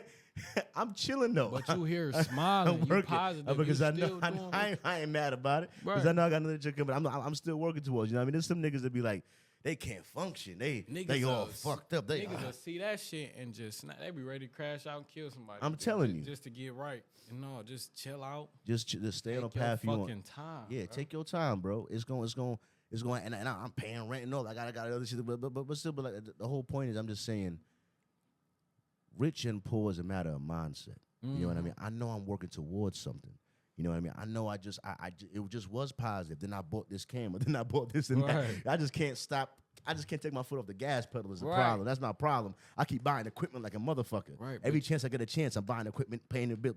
I'm running it in the red line. You know what I mean? Right. You know what I mean? But at the same time, it's like that gives me like purpose or drive. It makes me Wanna keep pushing. going, Yeah, yeah. to keep pushing. You know what I'm saying? And You invest into yourself. You want to do better for yourself. You see the vision for the shit that you presenting. Yeah. So as long as you stay focused on that vision and all you doing is not wrong while you spending your money, whatever, to get better equipment, all you doing is pursuing that vision that you want. Pursuing with everything That's I got. all your mind is for real. You're not Yeah. limiting yourself to, man, Detroit niggas never did that, because that's what a lot of people would do. And I love the shit that you doing because you ain't letting shit stop you, for Nah, real. nah. You feel me, you might not get the views that you want or the subscribers that you want, or you're Yeah. not having the pool that you want, but Yeah. you're not letting shit stop you. Not You at still all. investing into yourself and what the fuck you want to do or Exactly. what you want to see in life. So that drive alone, people will just see that like, man, this motherfucker consistent as hell, but his numbers just not there. He ain't got the light that he want, but he's still working hard as fuck. People will just see that shit for that type shit. When I was doing YouTube, I had one fan. I'm talking about he followed me and shit. He I know added that me on feeling. I Xbox know and that shit. I feeling, was yeah. gifting him shit because Yeah. I'm like, I was gifting him skin, sending him money and shit, because I'm like, Yeah. bro, I really appreciate you. He was sending my shit out. He brought bigger fans to me. I had hundreds of subscribers, and I'm like, damn, where this coming from? Thousands of views on a Yeah. live stream just Yeah. playing games because of him.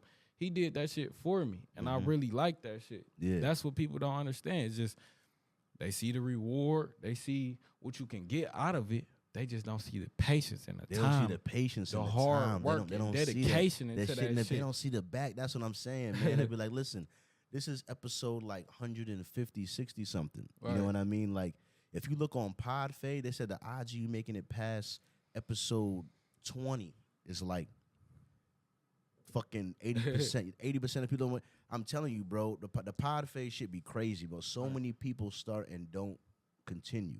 So many people start and quit. Yep. You know what I mean? Like, cause you ain't get the numbers you wanted. You ain't get you Right. invested money. You It didn't putting work more out. time into this shit than what you getting out of it. But people don't know that shit adds up. It adds up over shit time, and it adds builds up. credibility. You know what I mean? Because Hell there's yeah. not many podcasts that get to 150, 60 something episodes. Like, Man. and all of them is like an hour, 2-3 hours. All of them Hell is yeah. baby. All of them is mad effort and time. Right. You know what I mean? You ain't getting no money out of this shit. Right. Because the longer your video is the longer they need to watch it to consider that shit a view. Exactly. For real. For So real. they Real gotta talk. watch this shit at least an hour for it to be like, oh, they viewed it. And I'll give away the game too. I give away what helped me this year all the time because I try to. Whenever when someone tells me they're starting a podcast, I always tell them about these two things because these two things is the reason why I got 600,000 views this year. One is an AI called Opus Clip. Mm-hmm. I take this 2-3 hour pod, I give it to the AI. The AI gives me back clips of your 35 clip of the shit already formatted for social media, already with them subtitles on them.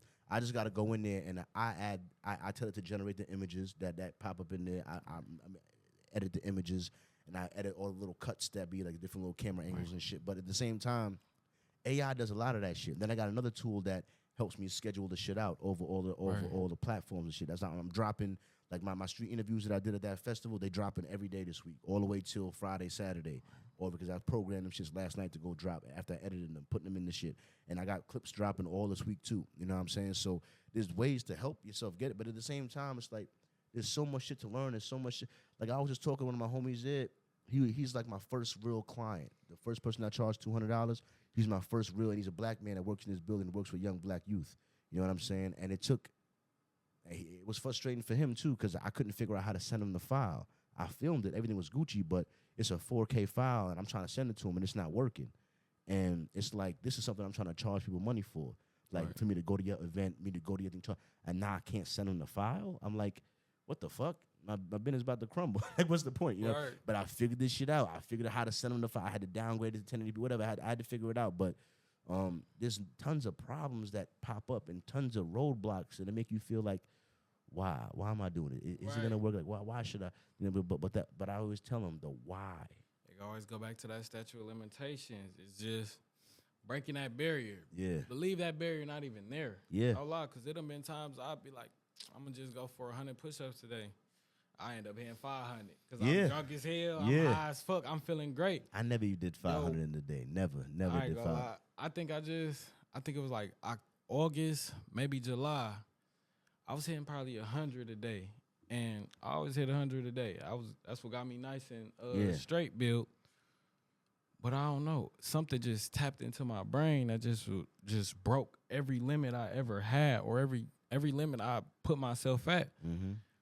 And I'm working out 2-3 hours. I'm hitting 500 push-ups, a whole bunch of And ab that's workouts. important. That's important as fuck. Because let me tell you something. Body, mind, and spirit is all connected. All connected. It really, really is. There was this white lady I saw one time. She said that your muscles act like hormone machines, and like there's a hormone that's when you flex your muscles. Literally, when you flex your muscles, it releases a hormone into your bloodstream that acts like an antidepressant. Yeah, the dopamine. The body's like yeah, dopamine. Yeah. So there's been times when I feel like whatever down, or I feel bad or whatever, and I flex my muscles and I feel You be strong. like, shit, man, I'm You know having what a I mean? good ass Yeah, day. so it's hard to convince yourself that you're mentally strong when you're in a weak body. Mm-hmm. But the inverse is also true. It's hard to convince yourself that you're mentally weak when your body's strong. When you feel mentally weak, but your body is strong from weeks and months of discipline, it reminds you of who the fuck you are. You know what I mean? So he'd be like, listen, Definitely. these muscles and strength didn't come overnight. It came from hard work Right. and discipline. So it reminds you of who, it brings it all into alignment. It really does. Hell yeah. It's very important. You know what That's I why mean? I like, okay, that can go on account to leaving the street life because, like you said, flexing your muscles and, flexing this or flexing that, whatever you flexing. Like me, I was getting money and shit. So Yeah. I flex my money Yeah. or flex my muscles and be Yeah. like, man, I had a good run Yeah. doing that bad Yeah. shit I was doing, so I should just keep doing that, right? But that's what'll fuck you up and Yeah. keep you in the same fucking It will. spot. It will. No lie. And trying to grow from that shit'll really affect you because you think you trying to grow from that, but really the shit getting worse. You evolving on the shit that make you terrible. And I didn't Exactly. realize that I'm like, okay, shit. Yeah, I'm selling dope and shit, but makes nah. you- I'm popping the pill to sell the dope. So now I'm up all fucking night. I'm getting better at this shit, Mm-hmm. but you feel my life is getting fucked up because I can tell you the exact example of that shit. When I went through a little bit was in middle school. Like I said, all right, so I'm not a naturally violent kid, right? Right. So my fighting record, I always say, is trash, but I'm on a winning streak, right? Right. So granted, I'm in middle school. However, niggas still think I'm soft, think I'm a nice guy, whatever. However nice and soft you think I am now, in middle school, nigga, I was baby shit soft. All right? So I'm in Brooklyn, right? The first 10 fights, niggas, all right, the first 5 fights I tried to run from. I was trying to run. These niggas was athletic. They beat my ass, right? So I was like, all right, running not gonna work. These niggas in good shape. So I turned to fight these niggas. Guess what? These niggas stay fighting. They know how to fight. They still beat my ass, Right. even though I tried to fight them. But in my mind, I was failing class, but I didn't give a fuck because in between every class I gotta walk to, I'm getting in the fight. So I'm dealing with this nigga, this and that nigga. Let me tell you what happened. I started breaking even in the fights, and then niggas stopped fucking with me. Even when I didn't win the fight OD, I gave him enough hits where he ain't want to like, man, I'm done. with he this ain't nigga. want to fight no more for real. Right. He ain't want to fight. Yeah, he ain't want to fight no more for real. You know what I'm saying? So here's what happened. I won my first fight. When I won my first fight, that feeling of you knocked it, you won. That shit. That shit was More than like all the that losses. shit was like yeah. It was more than all the yeah, losses, like- nigga. I was like fuck 3 yeah. months. I started the next fight. Yeah. It was creating the month, and then lie. there was a bitch that I liked, and she started giving me attention after I won that fight. Mm-hmm. You know what I mean? So I won the next one. You know what? I started fucking niggas up, and that's when I moved to Queens out of Brooklyn. Right. So I was like, I seen how the shit was bad at first, and then you start adjusting to the bad shit, and then you start winning in the bad shit, and that creates a different reward. It's like you realize you want to now I'm a motherfucker. Should I just be stronger with being that motherfucker? Yeah, exactly. Yeah. And it tricks you. And I thank God that I got moved to Queens after that, because I know niggas that was my friends during that time, and they was like me in the beginning. But when I look back at them, like Facebook, oh, you might know this person. Straight gang members, straight street niggas. You know what I'm saying? I was like, you was never like that. I knew when you was a nice boy. Right. I remember when you was a nice boy. I was a nice boy too. You stayed in that school and I left. That's the difference. To that gangster shit. You know? When you gangster, you could do that shit by yourself. You don't need nobody. A lot of these niggas in the city, they need somebody to be gangster. They need to be down for the gang and this and that. Yeah. I got into the gang life when I was 14, 15. I didn't ask for this shit. It was like my family was already involved. And them plugs and connections, they recruit you. That's what he taught. That's what I was afraid of. Yeah. The plugs and connections really was like just put me there. I ain't really look for this shit. Honestly, when I got in the gang life off of email. I swear to God. Not an email. An email. It's funny, right? Nobody know this story. Now my mama, she ended up fucking with this dude. Woo. Nah. My first phone, I got it when I was 8 years old, and I was already obsessed with the gang life and shit like that. So I got it when I was 8 years old. So I made this shit. It was like, my email was 66 Deuce my Pyru. So my mama ended up fucking with a dude. Not me. I've been fucking with dudes that was already in the shit, already knew whatever, I already fuck with Bloods and shit like that already. So my mama was apparently fucking with this dude, and one day he was just like, I don't know. I guess he was spending the night and shit. I ain't stay with my mama during the time I was being bad. Yeah. I was just running the fucking street, spend the night at my uncle's house, granny house, this and that person house. So shit. One day the dude was like, man, who the fuck is this? She like, that's my son. He got all the apps and shit, the Amazon, all that shit. And he kept seeing the red, the mob, 66 do shit. So one day I come back to my mama shit, because I ain't stay with my mama. I was just doing everything else. So I come back and he was like, man, what this mean? Not me. This is why I say I was destined for the street life. Because honestly, I knew about the blood shit. I knew about all the street life and shit. But I didn't know that was a real thing already. And he was like, nigga, this my gang. Mob, C62, da-da-da-da. This is real shit. This is some shit. You ain't make this up. Because I was telling him, like, bro, I just made that shit. He like, you ain't make this up? This is a real thing that's going on right now. And I was already hip to the blood shit because of my uncles and my family, my cousins and shit. So when him seeing that shit, at first we didn't have a good bond. We was like kind of play fighting and shit, getting into it and shit, because he was my mom's man type shit.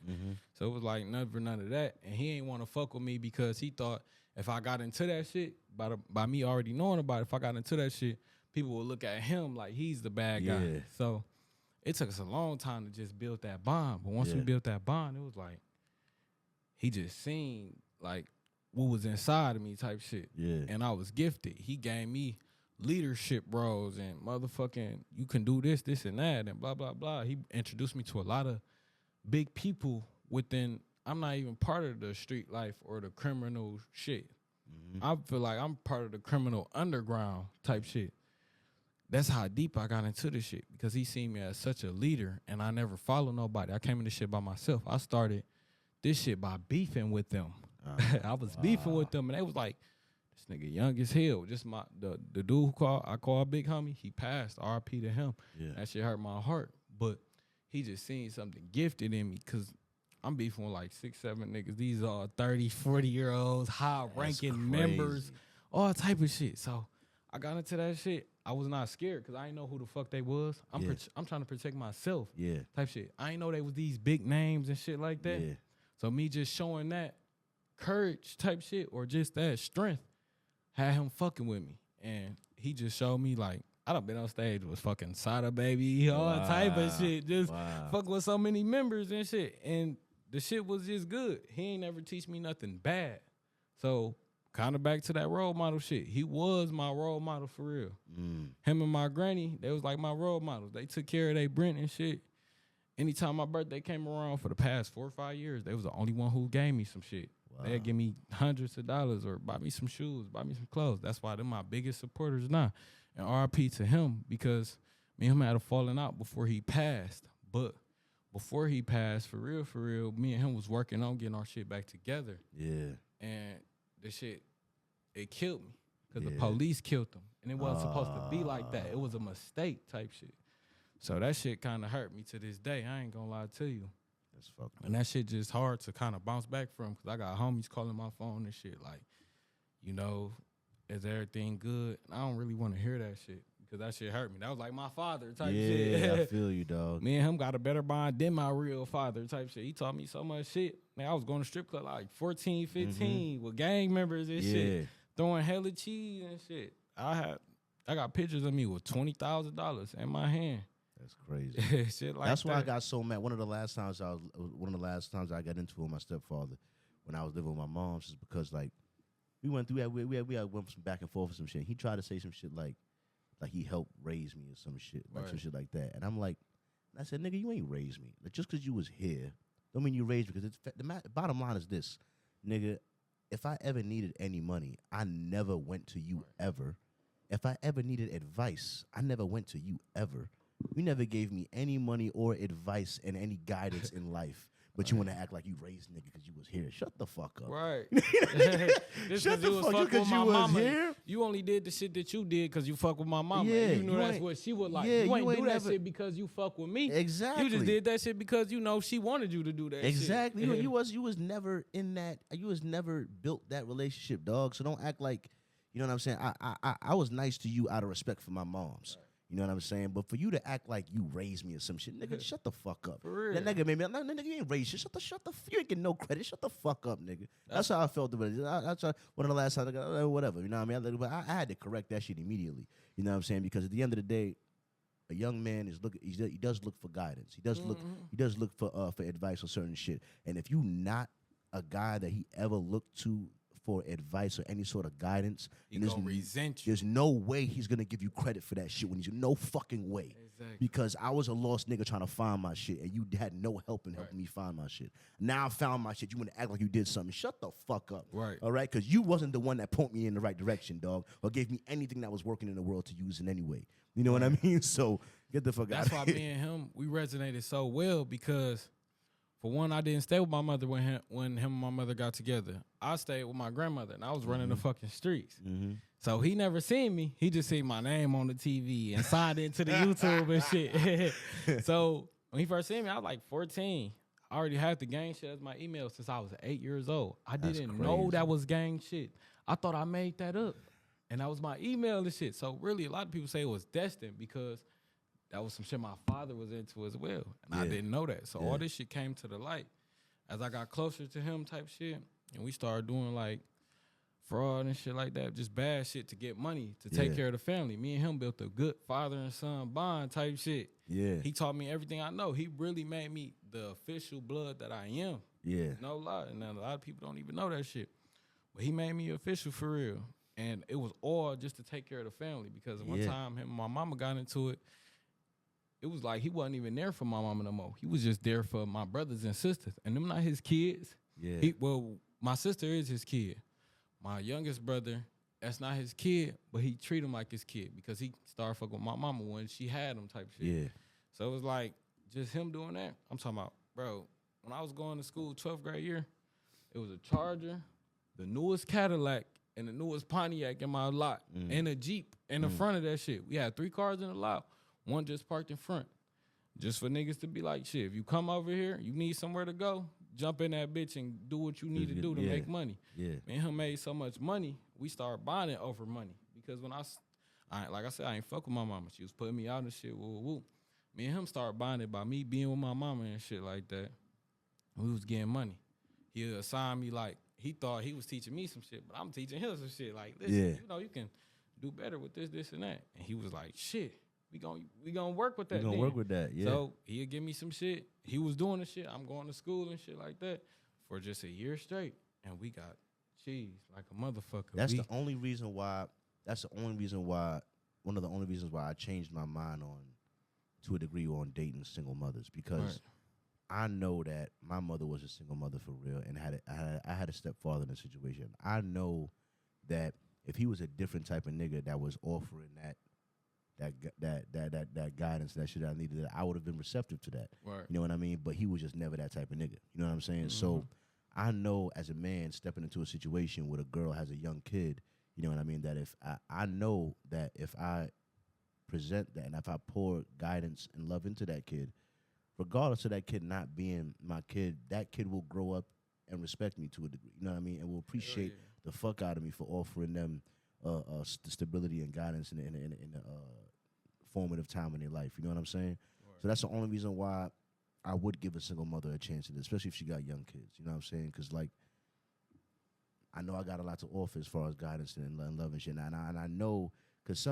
even though part of me still make me mad about at it, because I'm still like, you know, a lot of single mothers be like, listen, my kid's is number one, you know what I mean? Right. My kid's is number one, you know what I'm saying? So now I got to be in the household where I'm always like not the head to and a now degree. they making the kid not listen to you or respect you or feel like they don't need to have nothing to do with you. Exactly. But in reality, they do. They do. And they honestly want that relationship. Yeah. You know what I mean? It's just if you are the type of guy to be able to take on that responsibility. Right. You know what I mean? But I know from growing up with a stepfather that a kid will always appreciate a strong man in his life, telling him, guiding him in ways to help him survive. We're like almost like, that's why they say kids listen to a man differently than they listen to a mother. Mm-hmm. You know what I mean? It's like we're almost built to take guidance from men when we're young like that. You know what I mean? So it might not be our father, but we almost know on an evolutionary level that we need that. Right. You know what I mean? So we listen differently because men know survival. Mm-hmm. Like when you said how men go through different shit than women and men, men's life are literally really harder. Because let me tell you something. Answer me. You seen shit for breast cancer. You seen shit for women getting battered. But let me tell you a fact. The male suicide rate is 3 or 4 times the female suicide rate. Right. And you know what I mean? And I've never heard an athlete, an actor, any organization talk about male suicide ever. But I bet they thought of ever. But I bet they thought But male suicide is 3-4 times women's suicide. But no one ever talks about it. At all. At all. And you know what else just fucked me up? One last thing. Do you know that females have more suicide attempts than men? That brother. So hold on. So more women have tried to kill themselves and failed, but more men have successfully committed suicide. Yeah. It's because women. It hurts me because you know the truth and I know the truth. A lot of women do it for attention, for somebody to stop them. Because they know someone will care. Yeah, they know somebody will care. The value on female tears versus the value on male tears is not the same. Men try to kill themselves, but nigga, we done.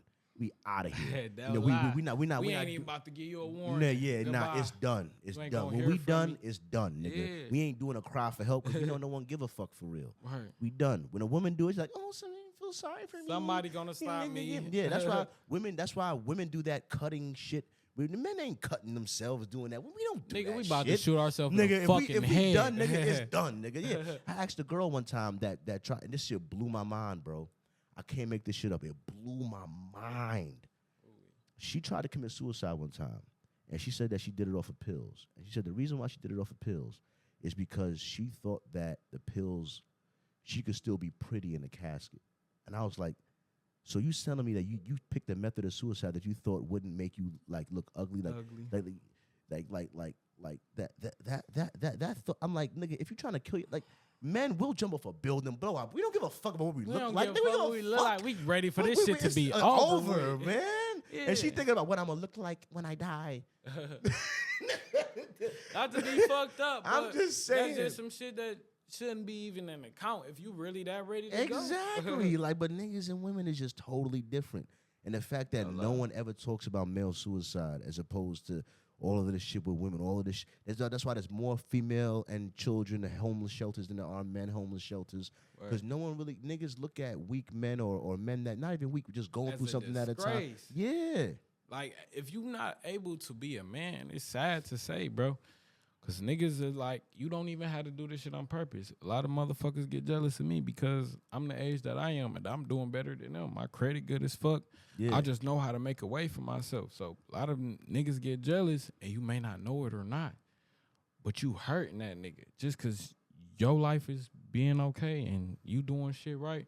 You may not know you hurting this man, but damn, he can't even give his baby some diapers. So he ready to be like, I can't even do it no more. I might as well just go because another nigga gonna do it. Because if I don't, she gonna find a nigga who can do it any fucking way. Exactly. That shit fucked up for real. And there's no one. There's not a lot of people a guy could turn to when he's down in that way. You know what I'm saying? That's why the male, like I said, no one talks about it at all. You know, no one talks about it. I've never seen a fucking commercial for it. Not a month for it. Not a one celebrity talking. I've never in my whole life heard anyone talk about the male suicide rate. I can honestly say I'm a fucking victim of it because it done crossed my mind plenty of times. You feel me? Because there was a point in life where I had to take care of my mom for 6 months. Like I told you, I got 4 little brothers and a little sister. So every fucking dollar I'm making, not going to me, it's going to them. Make sure they straight, make sure they got what they fucking want, and making sure, you feel me, they can get the nutrients and shit that they need. So I'm cashing out on food, cashing out on rides, cashing out on this, hospital visits, school, this, and that, all of that shit. Nigga, I was in my room like I didn't even eat no more. I just get off work and go in my room and just smoke and look at the fucking TV and think all day because that's all I could do. Yeah. Because I'm taking care of my mother and I'm taking care of my brothers and sisters and all that, all type of shit. Nobody knew I was going on. Nobody knew this shit was going on when I was at work. Because I'm at work. I'm a man still at the end of the day, so it ain't for me to even show that shit. Yeah, that's another thing, too. The burden of having to be strong all the time. If you don't know what it's like, nigga, that's why niggas just be like, nigga, I quit. I quit. Nigga, I ain't shed a tear past getting ass whoopings. Yeah, for real. Past getting ass whoopings, I ain't shed a tear until this year. And this year, I only shed a tear because I lost so many niggas. I lost so many people who supported me. I lost every fucking thing. Like, I went to jail. Nigga being in jail was like, your granny gone. Your big homie gone. Every homie I fuck with in the gang was gone because I only fuck with bosses and shit. So all of them niggas is dead or in jail. You feel me? I had to, not saying, the friends I got now and the people I consider brothers now, they my brothers. I knew them since I was young as hell. But just the past 4 years, it's like I lost so many people. I can't even look at my life the same no more because I'm like, damn, all these motherfuckers is gone right now. I can't call them. They can't call me. We can't hang out no more. I'm just here with what the fuck I got type shit. That shit broke me. That broke my mother. My mother seeing me like that because I've always been open to her about my mental issues and shit like that. I really was fucked up off the pills and the drink for real. That shit influenced your mind. It's an escape to a degree. And then influence your mind also. You think you about to take a pill and you gonna forget about the shit. But no, the pill make you see your dead man sitting on the couch in front of you. So now you like, bro, you crying and shit because you like, nigga, is this real? Yeah. Shit like that. I got confused on reality, fucking with the pills and with the drink and shit like that. That shit really it's a lot. hurt me to the soul, no lie. So the past couple months, it's like June. Like, June was my last time. I had an episode or 2 in June that just made me think about a lot of shit. Then I lost my big homie and a lot of niggas I really fuck with tightly to make me be better. Because I only fuck with all bosses. That what gave me my personality and being high standard and shit like that. Or having my mindset a certain way was me just fucking with all leaders and bosses. I got to prove to have my own shit type shit. Yeah. And that just opened up my eyes to so much shit because it's so many niggas that I influence to do better or I motivate. And I'm like, damn, my big homies did the same shit for me. And I did show that gratitude and shit like that, but this is what I'm doing for niggas. The same shit my big homies did for me, that's what I'm doing for niggas now.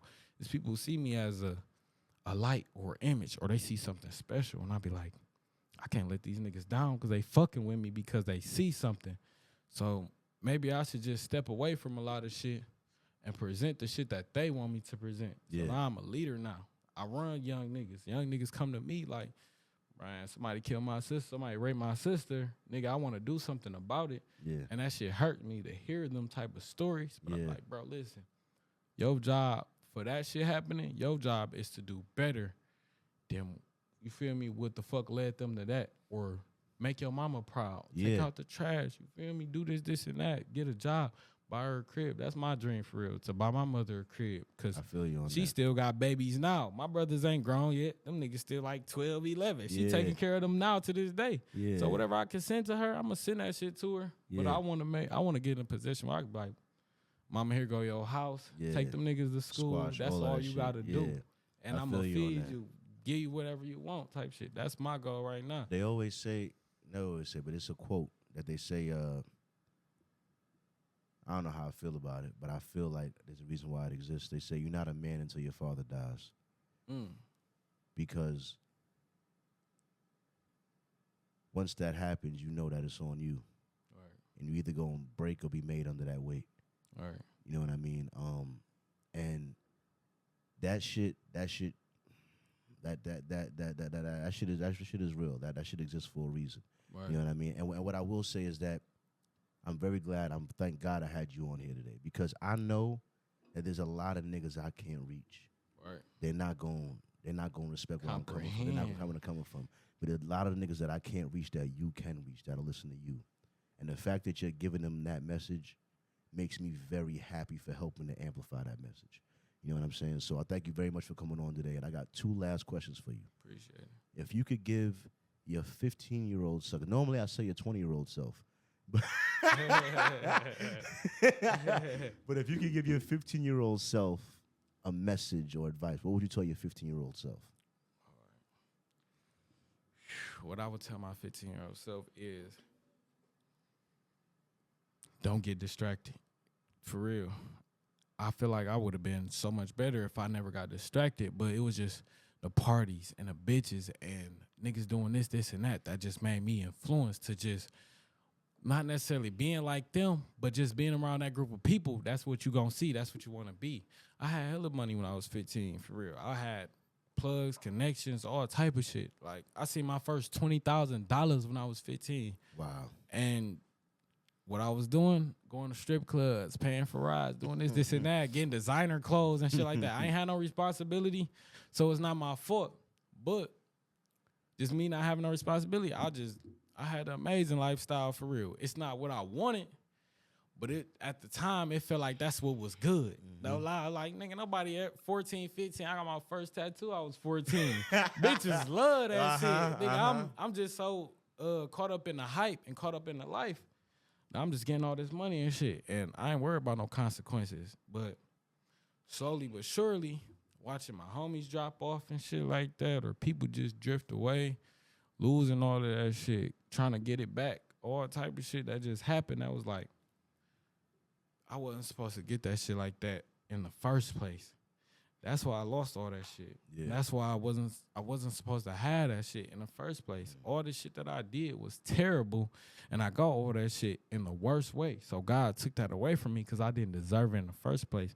That's why I say study your laws of the universe, because the law of abundance and then getting the shit that you rightfully deserve, that shit is real. Yeah. And I done dealt with that shit doing harm to people. And next thing you know, I'm down for 2-3 fucking months just because I fucked that nigga over just to get me right. I fucked that nigga over. Not for the next 2-3 months. I'ma suffer trying to get right just because I did the wrong shit to this person. That karma shit is real. Yeah. Honestly. And me changing my lifestyle and doing better, thinking positive in a better light type shit, or just trying to manifest better in my life or business, all type of shit just brought so much better shit to my life than going in that negative route. Like I said, I got designer and all that shit. That's all going that negative route. Nowadays, you feel me? That manifestation and that good shit. I said 3 occasions where I just woke up and had $1,000 in my account. And I'm like, damn, my check never hit like that. Yeah. Or where the fuck this shit come from? Yeah. One day I woke up just after listening to these vibrations and thinking positive, or just thinking in general.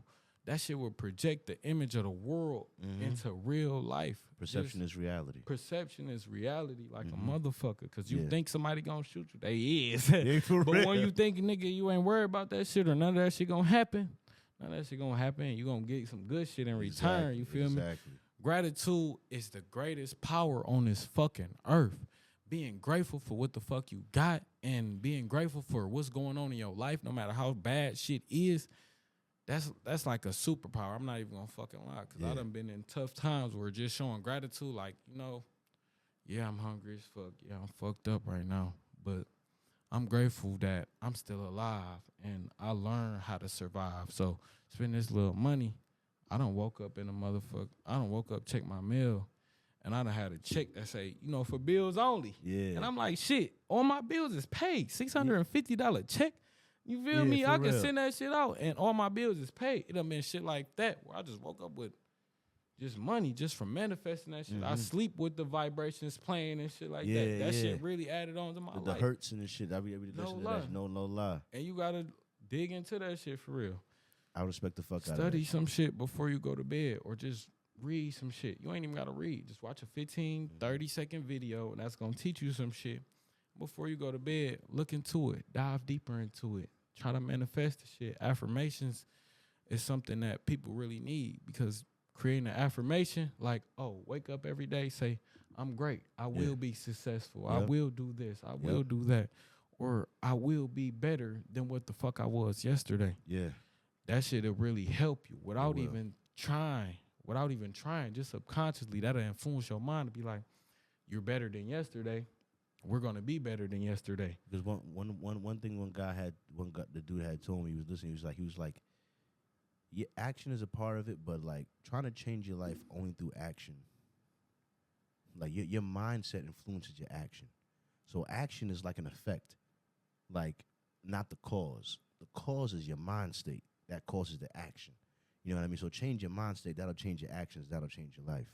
You know what I mean? Also, I wish you a very, very long life. I hope you get to live to like 80, 90, 100, whatever. I hope one day you talking shit to some people that live when you're 80 years old. Like, I was on this podcast back in the day, you know what I mean? I was in 4K talking my shit, you know what I mean? So hypothetically, if you do talk your shit when you're 85 and you decide to play this podcast, what is a message you would want to have for your 85-year-old self looking back at this podcast? What do you want to say to 85-year-old Red? 85-year-old Red. Okay. So what I say to 85-year-old Red is, What would you want to say to him? If he's watching you through the camera right now, what you want to say to him? I would say that shit.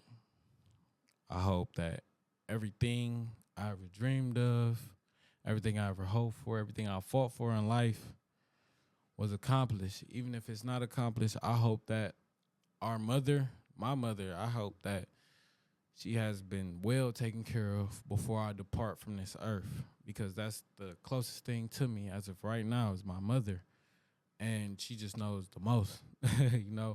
I owe everything to her. As far as what I'm doing now and how I'm presenting myself now, I owe everything to her, because I wouldn't be shit without my mother. I'm not even gonna lie to you. She taught me how to be a man before a man even taught me how to be a man.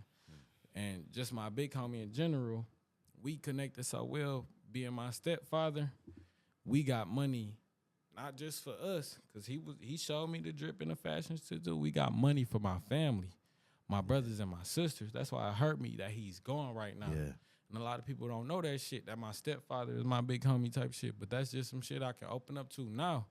RIP to that man. But he really, like, we just gave my family so much. He helped me get so much for my family, and it hurt me that he gone, because we did fall out, you feel me? And we was working on our shit getting better. But separately, even when we fell out separately, he was doing shit for my family here, and I was doing shit for my family here. Yeah. Type shit. He always was just there. He showed me how to be a man. He showed me what to stand for and how niggas gonna respect you. He told me that I was a leader and gave me the shit that I needed to be able to present myself as a fucking leader. Yeah. And so many niggas look up to me now, or just looking around for me like, what happened to Red? Da da da da. He said he was gonna do this, and that. So many people look out for me now to do better. So when I talk to people now, I kind of like when I talk to people now, because they be like, I know you got something good up your sleeve. I know you done did some good shit while I was gone. But I just be like, no, I'm working on it, though. You feel me? I'm getting there type shit. 100%. I fucking love it, bro. I'm very glad for this episode. Fantastic episode. Oh, appreciate it, man. Oh, what the camera trying to say? 1 second. Oh, shit. What happened?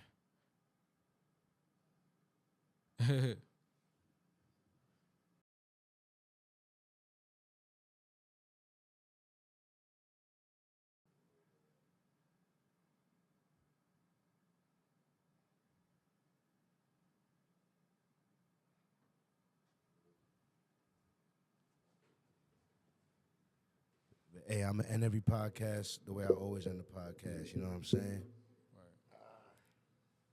They tried to stop me, but I ain't gonna let it. You know what I mean? Someone's over here. You know what I mean? Hey, listen.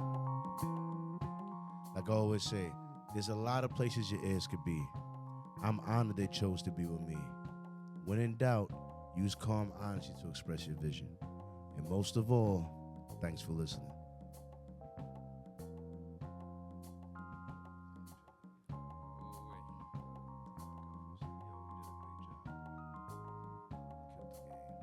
Ooh-wee.